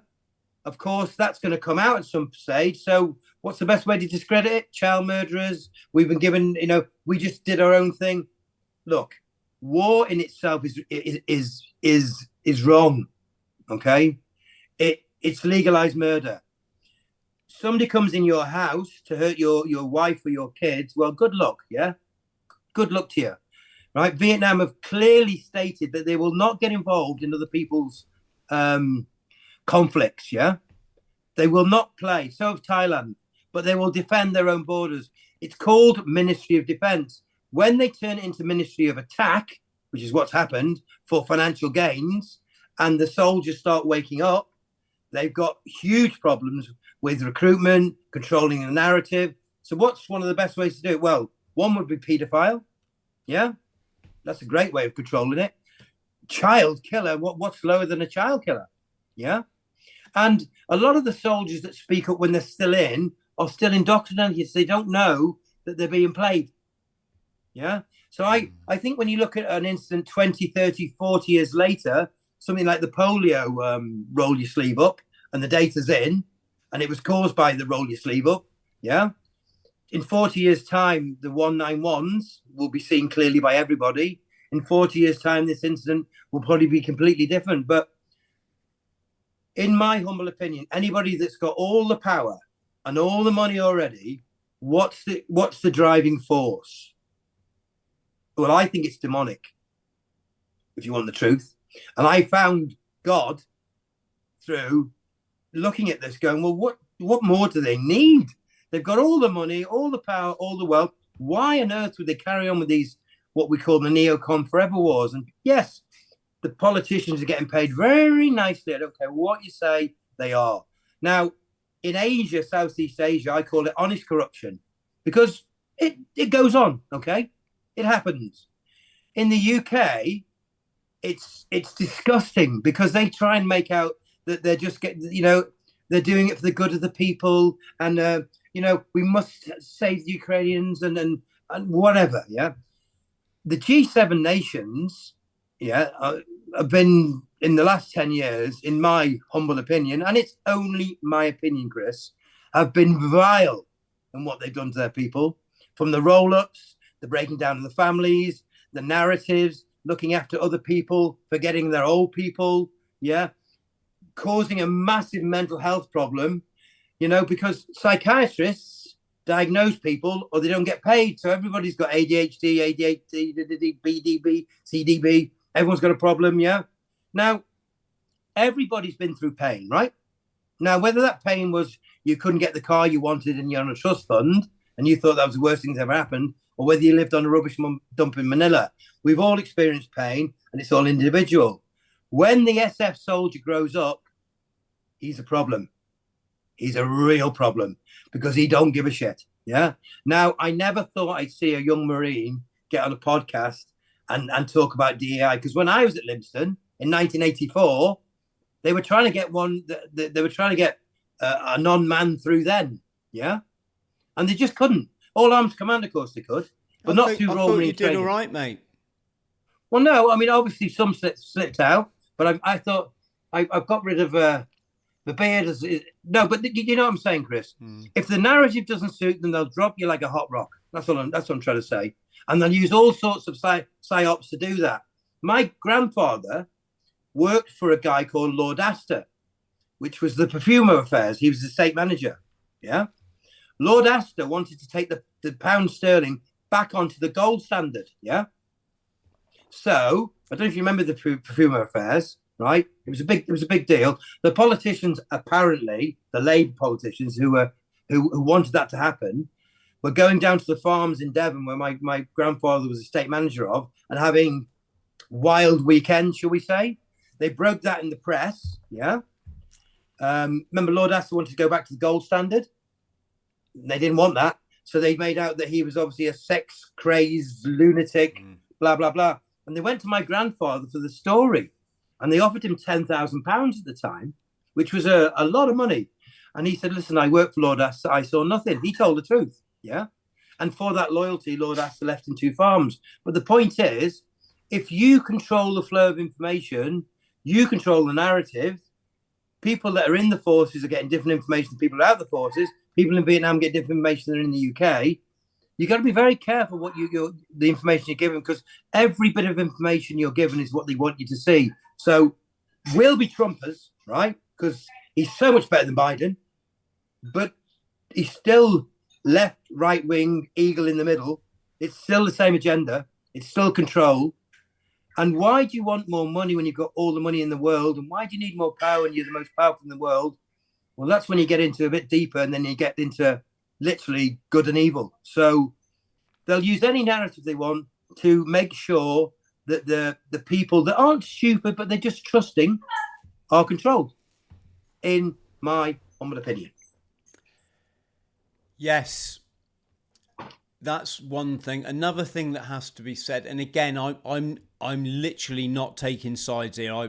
I've got nothing invested in this, but I do find that I think sometimes people in their keenness to get a chip off their shoulder can sometimes be a little bit like, and then this happened, and then this, and they're sort of cherry picking extreme events or a version of events, and I'm not trying to say anything here, folks. I'm honestly not. I'm trying to get something out which is a bit complicated, but it was a little bit like in the truth world.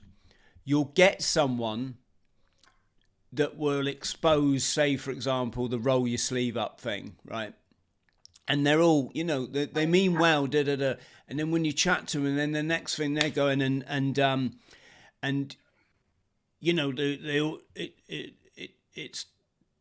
they all want to, implant microchips, and you do know that the world's flat, don't you? And it's like, whoa, hang on a sec. We've gone from the realms of like reality into your fantasy, or your version of reality.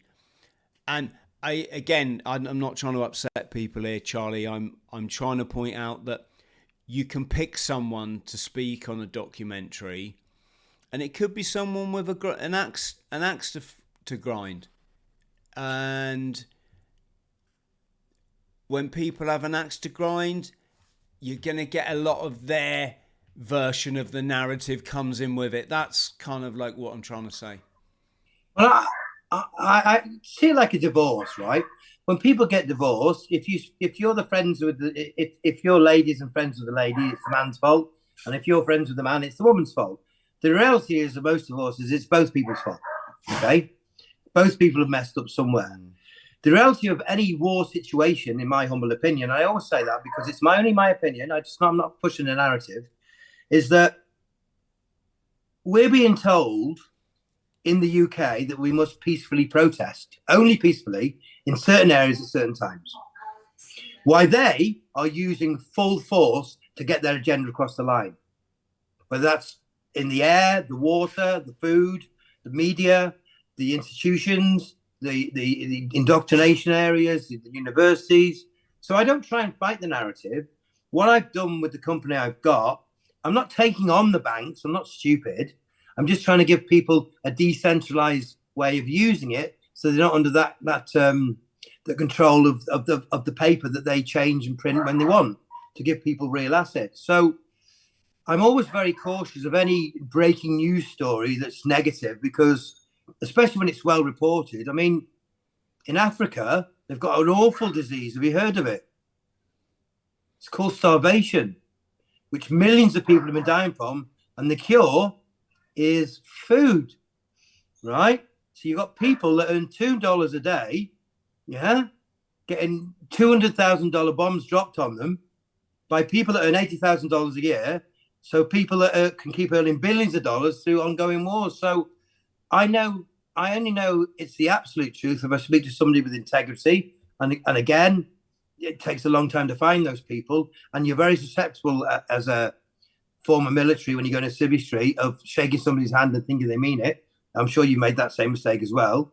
So all I know is this: we don't have to be at war. We don't have to send the kids away. We don't need all this going on, because I live in Vietnam. They've stated quite clearly they're not playing. If you invade Vietnam, by the way, good luck if anyone's listening. Nobody's beaten them for years ever, and they will never beat them, because they will defend their country, because their government genuinely looks after them.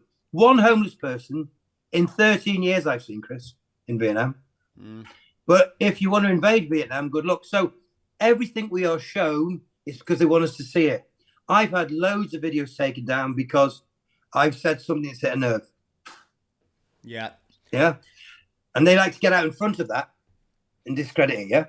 And in my humble opinion. There's a big elephant in the room here as well, which there's a lot of people jumping on this immigration bandwagon at the moment, all levelling it as if it's Keir Starmer behind it. I'm not sticking up for Keir Starmer. I'm just saying that if you really want to understand what's going on with this illegal immigration flood into the Western world, essentially, into USA, obviously Europe, but primarily the UK, people would be well advised to research the New Zealand shipping company who Green of ever. They skippered a ship called Windrush back in the 50s, I believe it was, post Second World War. And the owner of the New Zealand shipping company was the Isaacs family.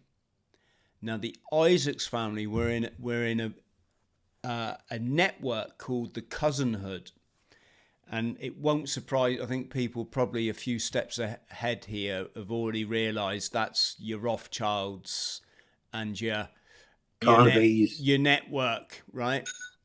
And they bombarded, obviously, the Afro-Caribbeans with these signs saying, hey, new life in United Kingdom, you know, land of milk and honey, come across, they want you for their post-war effort. And of course it was all nonsense. Britain was doing fine. Britain's always done fine in, you know, whatever scenario it's found. It didn't need outside workers, These guys rocked up.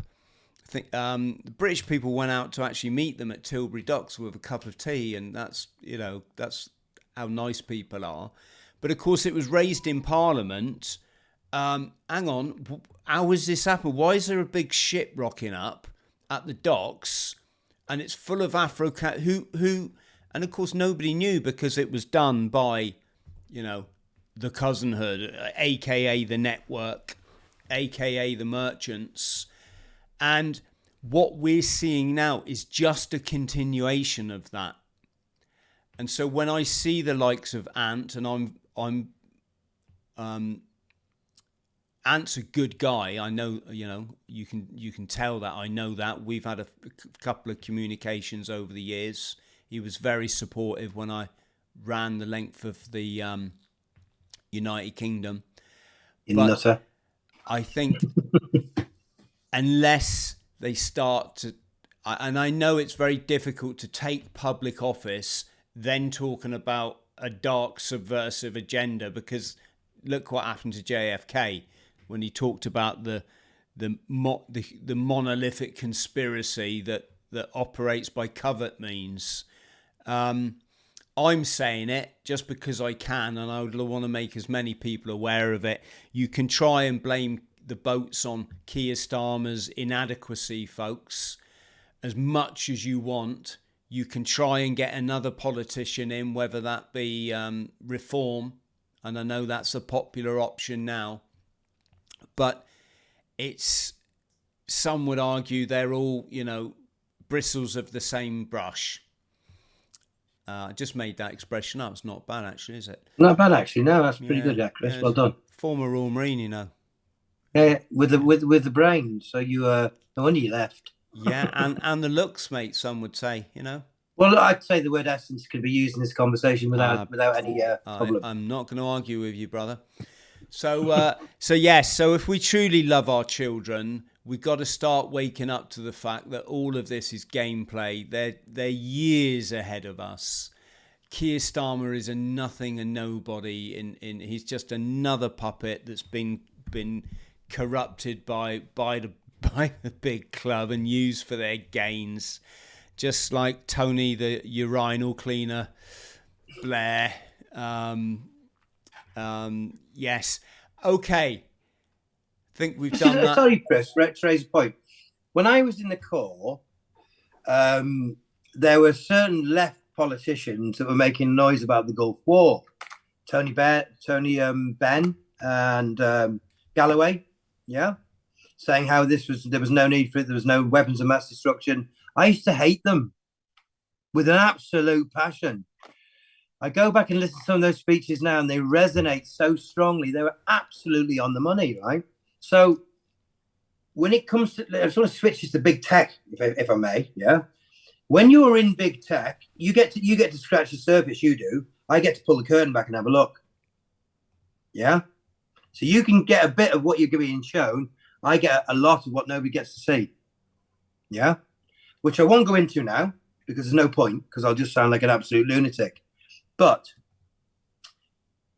if you have one information source, now everyone, Elon Musk is this and he's that and he's all the rest of it, and what he's doing is lovely and it's brilliant and saving money, and but he's still got the biggest electric car company in the world. He's still got Neuralink going on. Yeah, he still wants to control the flow of information totally. So when he's doing this, nobody's going to stop him because he's seen as a good guy. If Biden would have said we're having Greenland and we're going to recall it the American Gulf, and by the way, we'll have the canal back as well, and we're not giving you that money. We'll take that as a loan and have the minerals. The world would have been outraged. So the plan was to put a moron in, for the want of a better word, right? Make an absolute look like he's making a mess of it, but not on purpose. And from chaos comes order. So they make chaos so they can do exactly what they want. So every time I see negative news, transgenderism or whatever, or about this or gay or DEI, listen, you put 4 or 5 commando into the channel, you put the guys from Poole into the boats, right? You stop them in a day. End of story. Yeah. Yeah. If I come to Vietnam and I said, oh, by the way, I've snuck in, won a house, wouldn't mind a telephone. By the way, I was given money by an NGO to get here, and I don't like your political system. Yeah. And don't be waving your flags. I would be lucky if it wasn't locked up, and rightly so, it's their country, and I'd be out within an hour. So it's not like they can't stop it. It's a recruitment process. Did you see that Royal Marine that went to Calais? Yes. And went into the camps. Lee West, he's been on the show a couple of times. Okay, well, he went to, I watched that and I was like, it always seems to be Royal Marines. You know, at the moment, it's a lot of Royal Marines coming out and speaking. That's why I think they want to discredit. Went into the camps, the NGOs gave them money, they actively encouraged them to go across. They're recruiting. That's what the British government are doing, because what's going to happen is the population's falling off the edge of the planet, literally. Same with America, same with most nations that are rich, because the best, how can you put it? The best way to stop people having lots of babies is to make the country rich, which sounds incredibly stupid. But when you've been to the Philippines, they have more kids than anybody, and they've got absolutely nothing. You then go to a rich area, they might have 1 or 2 because they want private school, they want the cars, they want all the rest of it. So poverty creates great people, and wealth creates different sort of people. Yeah. And as countries get richer, they have less and less kids, so they have to import what? Well, we would call them slaves in the old days. Yeah. Now they are invaders, or they are asylum seekers, or they are whatever. So if anybody's under the illusion that the government can't stop this because of Starmer, then they're delusional. It could be stopped in literally a day. Yeah. We are recruiting them. Why? Because we haven't got enough youth. And if we don't have enough youth coming through, then the whole system collapses and the politicians don't get paid, in my humble opinion. Yeah, I think like a lot of the big club gameplay, it's multifaceted as well, Charlie, in respect to, if you look at any security now, it's normally ethnic minorities. And if you don't have a dog in the fight, if it's not your culture, these are not your people. And I'm not trying to be like nationalist, and I like yourself, I've traveled 85 countries across all 7 continents. I love all people, but you set a dangerous precedent when you've got so many men of fighting age who literally have no stake in the game, because for 10 quid, you come from sub-Saharan Africa and you've got a family over there and 6 kids to feed. What are you going to do the next time the next Illuminati war comes up and they have their FF event and things, collapse out the sky, and now, it's New Zealand this time, or, okay, I doubt it's ever going to be New Zealand, but you get what I'm saying. No. Have you seen the Maoris at the moment? See, the Maori population in New Zealand are not happy with what's happening. Yeah. With because obviously they're tribal. Yeah. They're very cohesive. I know an All Black very well, rugby player. They're very much, people have male roles and female roles. And Lucinda, whatever her name was an absolute disaster. Yeah.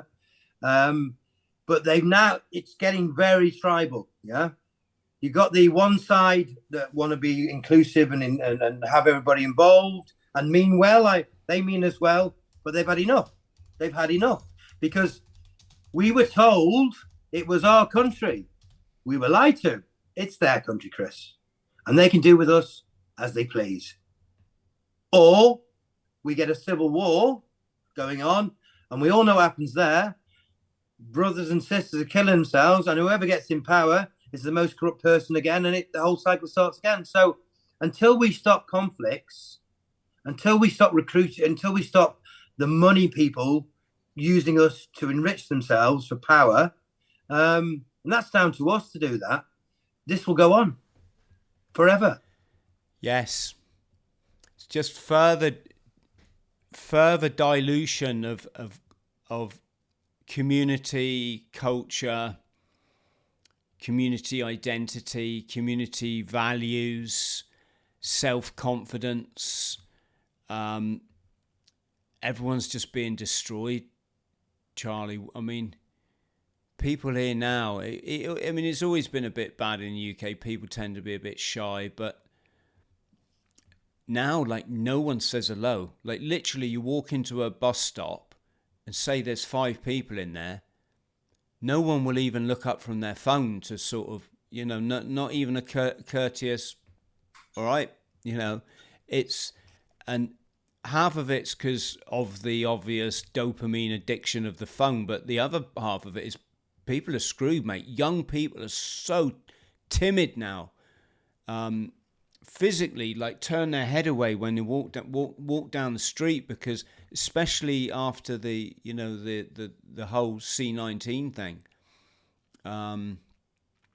So I think, yeah, you know, there's just way more to this illegal invasion that we're experiencing than meets the eye. 100% agree, and I also know it could be stopped in a day.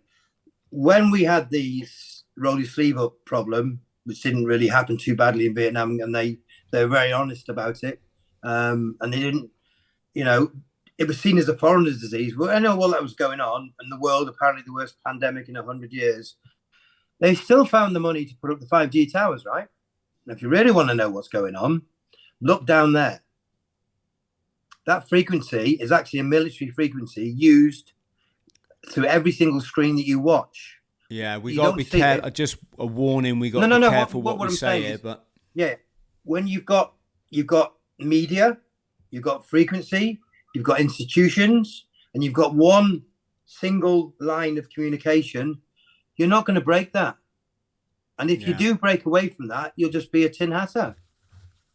Yeah. So I used to go around like you trying to convert people, but you're wasting your breath. Because until they find it themselves naturally, and it has to be usually through a painful event makes you grow and look outside of yourself. It's not going to change. And will there ever be enough people awake at one time to stop the system? I'm not being negative, but I highly doubt it, Chris. Yes. I highly doubt it. Can I just clarify? I'm not trying to convert people, Charlie. The reason I speak the way I do is I know there's people out there struggling with all of this, and I remember what it was like when I awakened, and there were I awakened, I were enlightened in 1998 when I got through my chronic, you know, mental health issues. I didn't actually awake, as in realize the matrix until 2005. And it was when a university lecturer, we were having a yap one day during our lunchtime, and John, our lecturer, was sat at the table, and he said, "Guys," he said, "have any of you seen this Pentagon video?" And obviously this was 20 years ago when those events, you know, it was 4 years after the events had happened. And I was just like everyone else, Charlie. Oh God, you know, guy in a cave in the desert, like he's done all of this, and when I went home and I watched that video, I was like, oh Jesus Christ, we've all been lied to, haven't we? This lie is on such a colossal scale. But both myself and one of my best mates, we both awoke to this at the same time. And we went for the next 5 to 7 years looking at each other going, we're not imagining this, are we? No, we're not imagining this. Building 7, smoking guns. You cannot deny. There's no case. You cannot deny B7. You cannot, you know.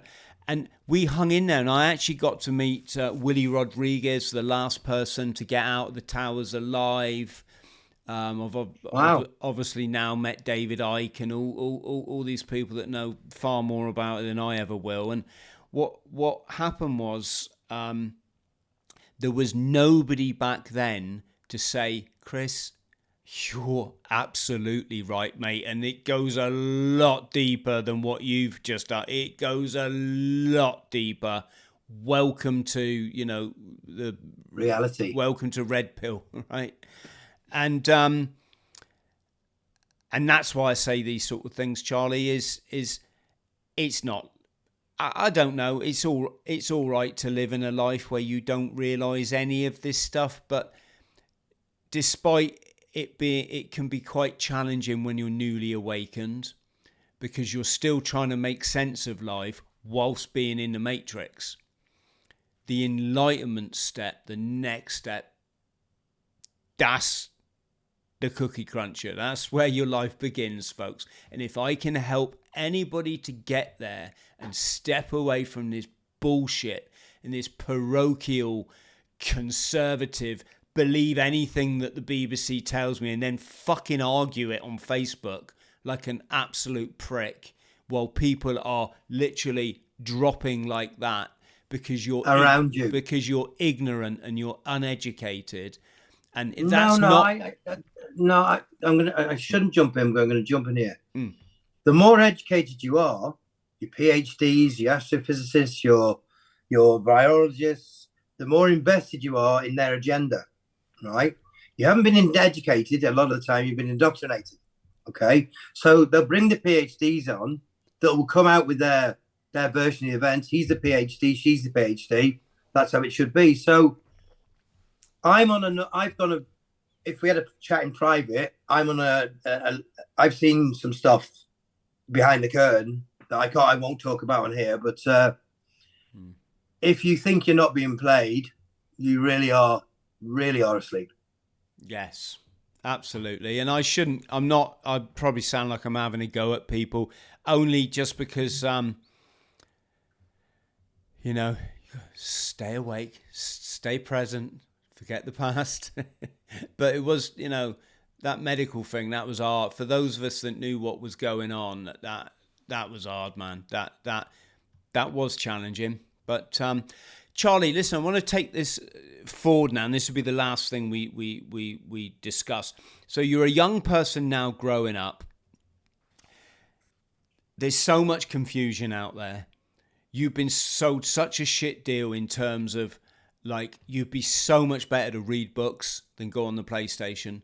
You'd be so much better to build your dream, understand adventure in other countries, wild animals, you know, just read books and get that gardening, making fires. Yeah, that survival, get that quest for adventure and get out there and eat food. Make it your thing that there's no food you will never not eat because you are a massive legend, right? Just take that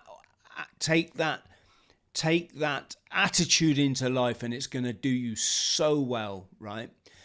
And I think looking at the employment horizon for them, it must be just, you know, you're going to go and sit behind a computer for the next 40 years doing basically like secretarial, when I'm not slighting secretaries here, obviously.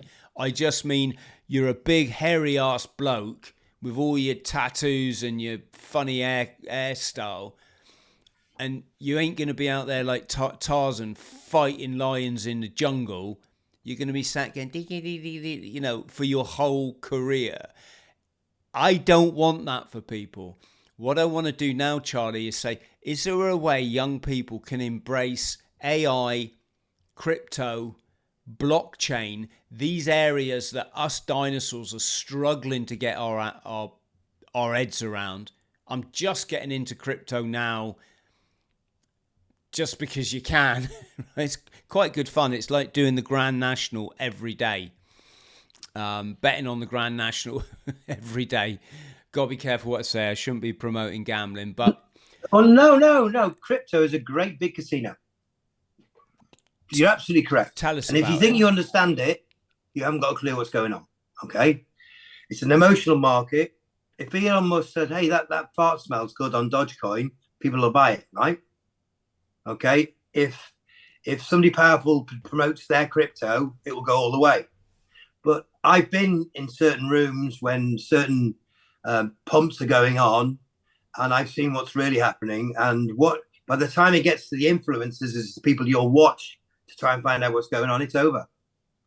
If you haven't bought before the rumor and sold on the actual on the rumor, you're in. If you're watching podcasts and people talking about, I'm very honest about it. Yeah, watching podcasts, the shills, right? I've gone from the initial crypto thing initially 10 years ago and thinking what a great idea Bitcoin is. And it is a good idea still to get away from the central banks, sure. I've gone into now real assets that are on a blockchain and recorded by crypto, if you will, but they're actually assets, land, property, gold and silver. Yeah. All the assets that the elites hold. That's the only assets they hold. Yeah. They don't hold paper money. They're not interested in it, right? They'll have 50 grand in the account. They can get hold of the money through trust funds and loans, but they don't actually come out and pay tax.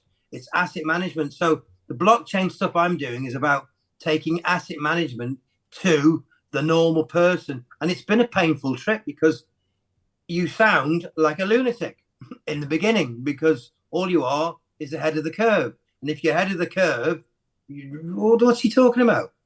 What is he? Is he on drugs? Or, and come the discreditation. So if you want a quick lesson on crypto, just cryptocurrency is a casino. And if you're acting on what you're seeing on a YouTuber, stop it. Okay? Stop it. Because they're all paid to promote whatever, right? Lesson number one. Would I recommend anybody who doesn't know crypto to get involved in it now? No, I would not. All right? I would say categorically no. Bitcoin's going to survive. There's going to be a few others that survive. But unless it's got a reason for its purpose, a business behind it, don't get involved in it because it's speculative, okay? When it comes to blockchain, do you know what a blockchain is? Yes, so a blockchain is a ledger that's now being linked to commerce and transactions so that they basically can be recorded for prosperity so that you can backtrack and see at which point did this transaction take place, by whom or what, and that the ledger can only be doctored if certain parties all agree on it. And it's just... You were right till the end, you were there. It's the perfect accountancy system that cannot be changed by anybody because it's recorded in too many locations. Okay. It's what governments want. Hence the selling of the crypto first, get people eyes onto the deal. And then we go into blockchain then, which is the perfect recording. So no matter what you do, you cannot erase it. It's recorded in so many locations at once, yeah, that it can't be erased. So when it's put on chain, that's it. Yeah. Whether it's right or it's wrong, it's on chain. So property developers, if they've got a dodgy deal, people can't do that anymore. People that are moving, buying assets can't just buy them under other people's names. They have to have now proper checks. Blockchain is there to protect you, but like any weapon, like anything, it can be weaponized against you. Yeah. Because it's the perfect recording system. If people put it on chain and it's wrong, they can't take it away. It's there forever. It's literally written in stone. Yeah. However, if people want to get involved in blockchain, that's a completely different thing than just crypto. Crypto is a casino. You're late to the game. Yeah. Yeah. You're late to the game. And there's people far brighter than you and I. They're doing the programming in the back that create the pumps and the dumps and do all the other stuff. Yeah. You're too late. If you want to get involved in non-fungible tokens, which is basically contracts on a blockchain that will record your land purchases or your house purchases or your co-ownership purchases or your silver or your gold, yes, that's real value assets. So I do that. That's sort of blockchain I'm into, yeah? As far as AI goes, it's not new. The first systems, the real systems, were developed in 1946 by the British government and the American government. It was called Rear Echelon. It's open knowledge. It's not like, oh my God, he's breaking a story. And it was designed that when people were on the phone, if they said a certain word, they would listen to everything, and that would be basically lifted up by a receiver. That word may be, I don't know, 191, for instance, yeah. And then they would then go and listen to all the conversation. Now, absolutely everything you do and say when your phone's even supposedly off, is recorded, and you have about 17 million data points on you if you're a normal human being. If you're like you are on your podcast, you've probably got a billion data points on you, yeah? Because what AI does now is control the narrative so well, we don't know we're in it. And we're in it. But we think we're not. So they got the sheep, and now they've got the lions as well. How? Could you give us a physical example, Charlie, just so we can understand? Well, Elon Musk is a classic, right? You've got to like what he's. I mean, okay, maybe some people don't like what he's doing in America, but the American people have been raped for their taxes for all sorts of reasons. Money's gone missing. Talk about the Pentagon. The day before the Pentagon was hit, Rumsfeld said that they'd lost $2.4 trillion. And can you get your breath? The next day, the office that dealt with it and had all the records was hit by the plane that was flown in there impossibly. It was a long thing that you may use as something to explode a building. The exact building, yeah? Right? These aren't accidental, all right? They're not one step ahead. They're not 100 steps ahead. They're so far ahead, yeah? The lions don't know, yeah? So what AI is, it's can either be used for demonic purposes or good purposes. Now, Elon Musk is what they call a technocrat. His family were kicked out of. Everyone loves Elon Musk now. Yeah, Elon Musk. And I love what he's doing. But his family in the 1920s was kicked out of America for trying to start a technocracy to take over the world with technology. They moved to South Africa. Okay. He very much is a voice of the people, but he's got the world's biggest electric car company. Hold on a minute. We know that's not very green. In fact, we know it's not green at all, right? Well, it's Elon Musk, so we're going to let that go. He owns Neuralink, but he talks about AI in saying that it can be really dangerous. But he's looking at to save the people, putting a link in your brain and having one X is a crossover, if you don't know about what X means, having one link to your brain and one flow of information. But if you've got one flow of information, you're right back to these older bootnecks that are watching the BBC, aren't you? Yeah? Yeah. So, like with any technology, whether it be a knife, a gun, a bomb, a bullet, a disease, a bioweapon, it can be used for good and it can be used for evil. So just because you've seen it and just because you've got a strong belief that you're on the right path, don't be deluded, okay? They're not going to hand power over ever, all right? They don't need any more power. They don't need any more money. None of them do. The people are high enough up. Because Elon Musk and Trump and Starmer, yes, they may appear to be in control of it. And then above them, we might say it's the banks. And then David Icke may say it's the lizards, yeah? And who knows who's right and who's not right. But AI is so far in front of us, it's scary. Now, the only way to beat AI is to have another AI system policing it. But they never brought one out. So they don't want to, right? So you're not going to understand AI because it's far superior to our intelligence. Blockchain's great for recording stuff, stops people from ripping people off and scamming people. The crypto era itself, as pure crypto and crypto sake, is a casino. Yeah. I mean, Bitcoin may let me ask you a question. When I look at the crypto and you get the fluctuation on the screen, the graph basically. Green and reds. Yeah. Or I'm not really that deep into it. I use a very simple platform and it just tells me if it's gone up today or down, right? Now, yeah. What's to stop you? You know that Bitcoin is always going to go up, right? Of course, it will go down at certain points, but generally speaking, it goes up. At the moment. Yeah, at the moment. So what's to stop you if you're a businessman, you've got £50,000 in liquid assets? No, that's nothing to you. You know, or maybe it's your life savings, whatever. What's to stop you waiting for a significant down? And you're like, whoa, have you seen Bitcoin? It's really, you know, this is unusual. And then just buying your Bitcoin then. Betting your house on it. And then just waiting for it to go up for, you know, the next time it goes up, just waiting for it to go up a little bit further, 3 days maybe, bang, you dump it, you cash it in. It seems that simple. It is that simple. But people get emotionally involved. You've heard of the Rothschilds, the Red Shields, right? Yes. Their maxim is the time to buy is when the blood is running on the streets, right? Now, 4 weeks ago, when people started attacking the Tesla cars, yeah, because, you know, Elon Musk is whatever he is at the moment and he's ruining the government. In other words, they're getting found out, right, for nicking the money, in my humble opinion, yeah? They've then gone into this attacking the Tesla, which has dropped the share price down and down and down and down and down, right? And I'm like, oh, this is so well done. In my head, I'm just, because I know what they're doing.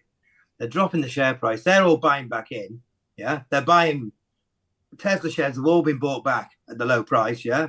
And then all it takes is just one day of somebody saying something positive, and up it goes. So you've got to learn to buy the red and sell on the green and not hold too long. But what people do is they become attached to the investment. Yeah, I put $500,000 on something, right? I get 20% out of it and I'm out. Now that might go up another 7,000%. I don't care, right? As soon as it went down 1 or 2%, I'm out.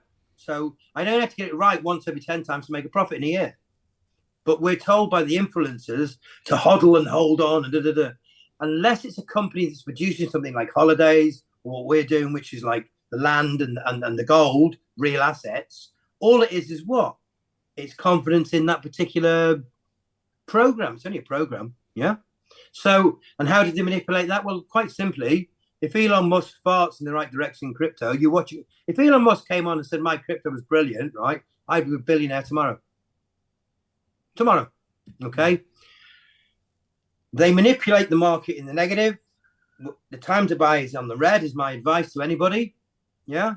The time to sell is don't be greedy. If you've made 10 or 20%, you've made that in a couple of days, get out. And if it keeps going up, don't regret it. Don't jump back in again. Leave it alone. But human nature is to buy on the green, to buy as it's going up. So you go to CoinMarketCap, which is probably where you look at your prices, okay, which is like, it'll show you where it's going up. By the time those prices come out, the market behind that's already happened. They're not live, yeah? I've looked behind that market. So what you're getting shown is not what's happening. So when you can peel back the curtain, yes, you can invest in crypto. But if you don't know the developers or the project intimately, or the CEO, or what they're doing, or what the dream and the version is, you know, leave that alone. I'm not saying you'll never make any money, but you can go to bookies and make money, and you can go or probably lose it. But in crypto, only about 1% of the people that are involved over a 10-year period actually make money. So you've got more chance of going to a blackjack table and playing blackjack and winning than you have with crypto. So if you haven't learned it yet, that's okay. Some things you don't need to learn. Blockchain's going to come in because governments, if they can record it perfectly, they can do what? They can record transactions perfectly. What can the governments do with that transaction? Enlighten me. Right. What do governments like to do to people's wages? Tax them. Okay. So when it's recorded on a blockchain and it's irrefutable, they've only got to go to the computer. Yeah, when we're all using central bank digital currencies, press a button and see your exact history. You can't change it. Yeah, there's no change in it, and they just produce it. I've just used it now to collect some money off somebody who owes me money that I sent by blockchain, and I got somebody else involved, like the military involved, the higher ups in Thailand, and said, "Look, this guy's been sent money. There's the recorded on the blockchain." Yeah, they understand exactly how it works. They've gone to the guy and said, "That's irrefutable. Give him the money back." You know, so blockchain is definitely good, and it could be definitely bad. Yeah, AI. in my humble opinion, needs an AI policing system to actually counteract it. Because if they let it run riot, it's conscious, very conscious. Yeah, I'm not talking about your chat GBTs where you get if you say to chat GBT a controversial subject like, let's say, flat Earth, right? I've been reading about gravity's a theory. It's not real. How can we be on a spinning globe upside down? And you start asking some deeper questions. Yeah, it blocks me. Totally blocks me. I have to get another device to go back on it. I'm like, well, I'm only asking about it. That's all. If I say about the Ukraine, if I say about the roll your sleeve up thing, yeah, remember the roll your sleeve up thing happened. If I say about how many people are affected by it mentally, physically, spiritually, suicidally, it blocks me when I ask the real questions. But what the narrative it comes back with, it answers like a politician. You ask a politician a question that they don't like, they will agree with you first. You must have noticed this pattern. They will agree with you. Classic propaganda, mind control. They agree with you first on your GP40, ChatGPT 40, and then they go into the narrative. Yeah, and it always finishes with basically, we understand what you're saying. However, you basically you've got it wrong. Yeah, you've got it wrong. I've done some things. Now you're going to laugh. I've studied flat Earth deeply, and I've been asking ChatGPT a few questions that they just can't answer, and it blew 3 of my devices out. Why? If it's such a conspiracy and I'm such crazy, I'm only asking questions. I don't know what it is. It is. 3 of my systems went straight down. That tells me maybe there's more to it. I don't know. Who knows? But the point is, the AI we're being shown is, yes, great for an assistant, write a business plan, a white paper, a roadmap, yeah, a script for a play, ask it questions about, the physicality of copper. But if you ask about free energy, which that is just definitely out there, yeah, and you go deeply on free energy, pump it, close you off. Yeah, so it's not AI. I think AI, these search engines on AI or answer bots, they're quite interesting because once you know the narrative, then you can read between the lines of what they're telling you back. And of course, the whole thing with something, for example, like flat Earth, it could be that they're purposely blanking you because they want you to keep going down that rabbit hole, couldn't it? Well, yeah, it's like what we call in the Marines a double backbite. Well, actually, I'm onto the treble backbites now. Yeah. So we had the Chris, you look ugly. Well, not as ugly as you, Charlie. So you bit. You think I bit back, and then we have the treble backbite. Yeah. I knew that you said to me that back, so I'd react. So, and then it starts to become very complicated. Hey, did you know that Bootneck's founded AI? That's you know what? We're mega handsome and we're technical geniuses. We're just struggling on confidence. So yeah, every technology, dynamite, can be used for good and bad. The blockchain, crypto. So going back to our young person, say you've just left the Corps, you just left the military, or you're a youngster that's just left uni and you want to have a bit of life for yourself, but you don't want to go in the factory, you don't want to go in the call center, you don't want to go in the, I think I'd get bored being a surveyor, Charlie. Don't get me wrong, I'm sure there's people that love surveying, but I tend to get bored of things quite quickly. So just chuck something out here. What could they be thinking about doing with their lives? Well, if they've had their father in the house who's taught them a thing called the future's not mapped out for you, son, and sometimes you're going to face situations that you're not going to know the outcome of, and you've made them able to cope with the idea that they don't know what tomorrow's going to bring, but they're going to face it anyway. You've given them the tools to put the backpack on the back and get out the house. Whether they go into a tent, a camper van, or a mansion in Belgrade, yeah? All right? They leave, because you have to leave the nest as a male for sure, and you have to go into that adventure. If you're corporated, yeah, So the only way you can make money is to go into the corporations, then you're controlled. That's no life. They're not happy. Yeah. If you just go and sit on a beach somewhere for a while, yeah, that's nice. But very quickly that gets boring. So be brave, be bold. Yeah. Understand it's scary, but it's also the most fun you'll ever have. And I'd rather live on a beach in Thailand or in Indonesia or in Vietnam than live in the best penthouse, Ali's penthouse, and Starmer, his special friend. I'd rather live on a beach in Thailand in flip-flops, yeah, with 10 pence in my pocket, than be living there under that control. So it can be scary. And you may not make your fortune, but you live your life. Yeah. And that's more important, in my humble opinion. Charlie, on that note, I'm going to love you and leave you, brother. Thank you ever so much for coming on the show. Is there anywhere people can find you? Do you need people to find you, or are we just purely doing this for information's sake? No.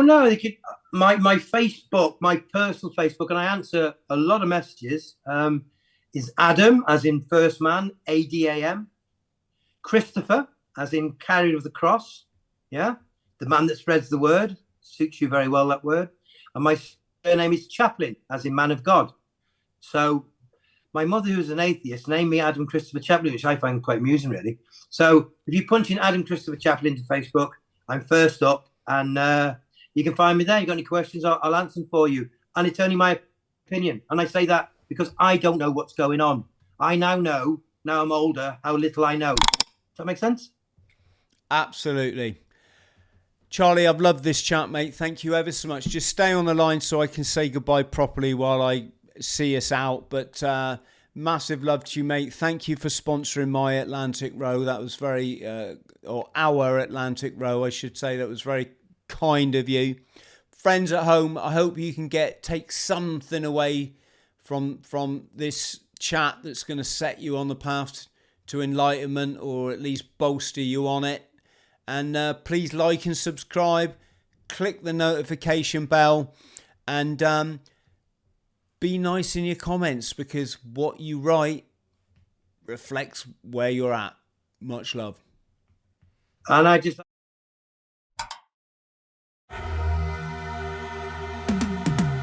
Cause I've been living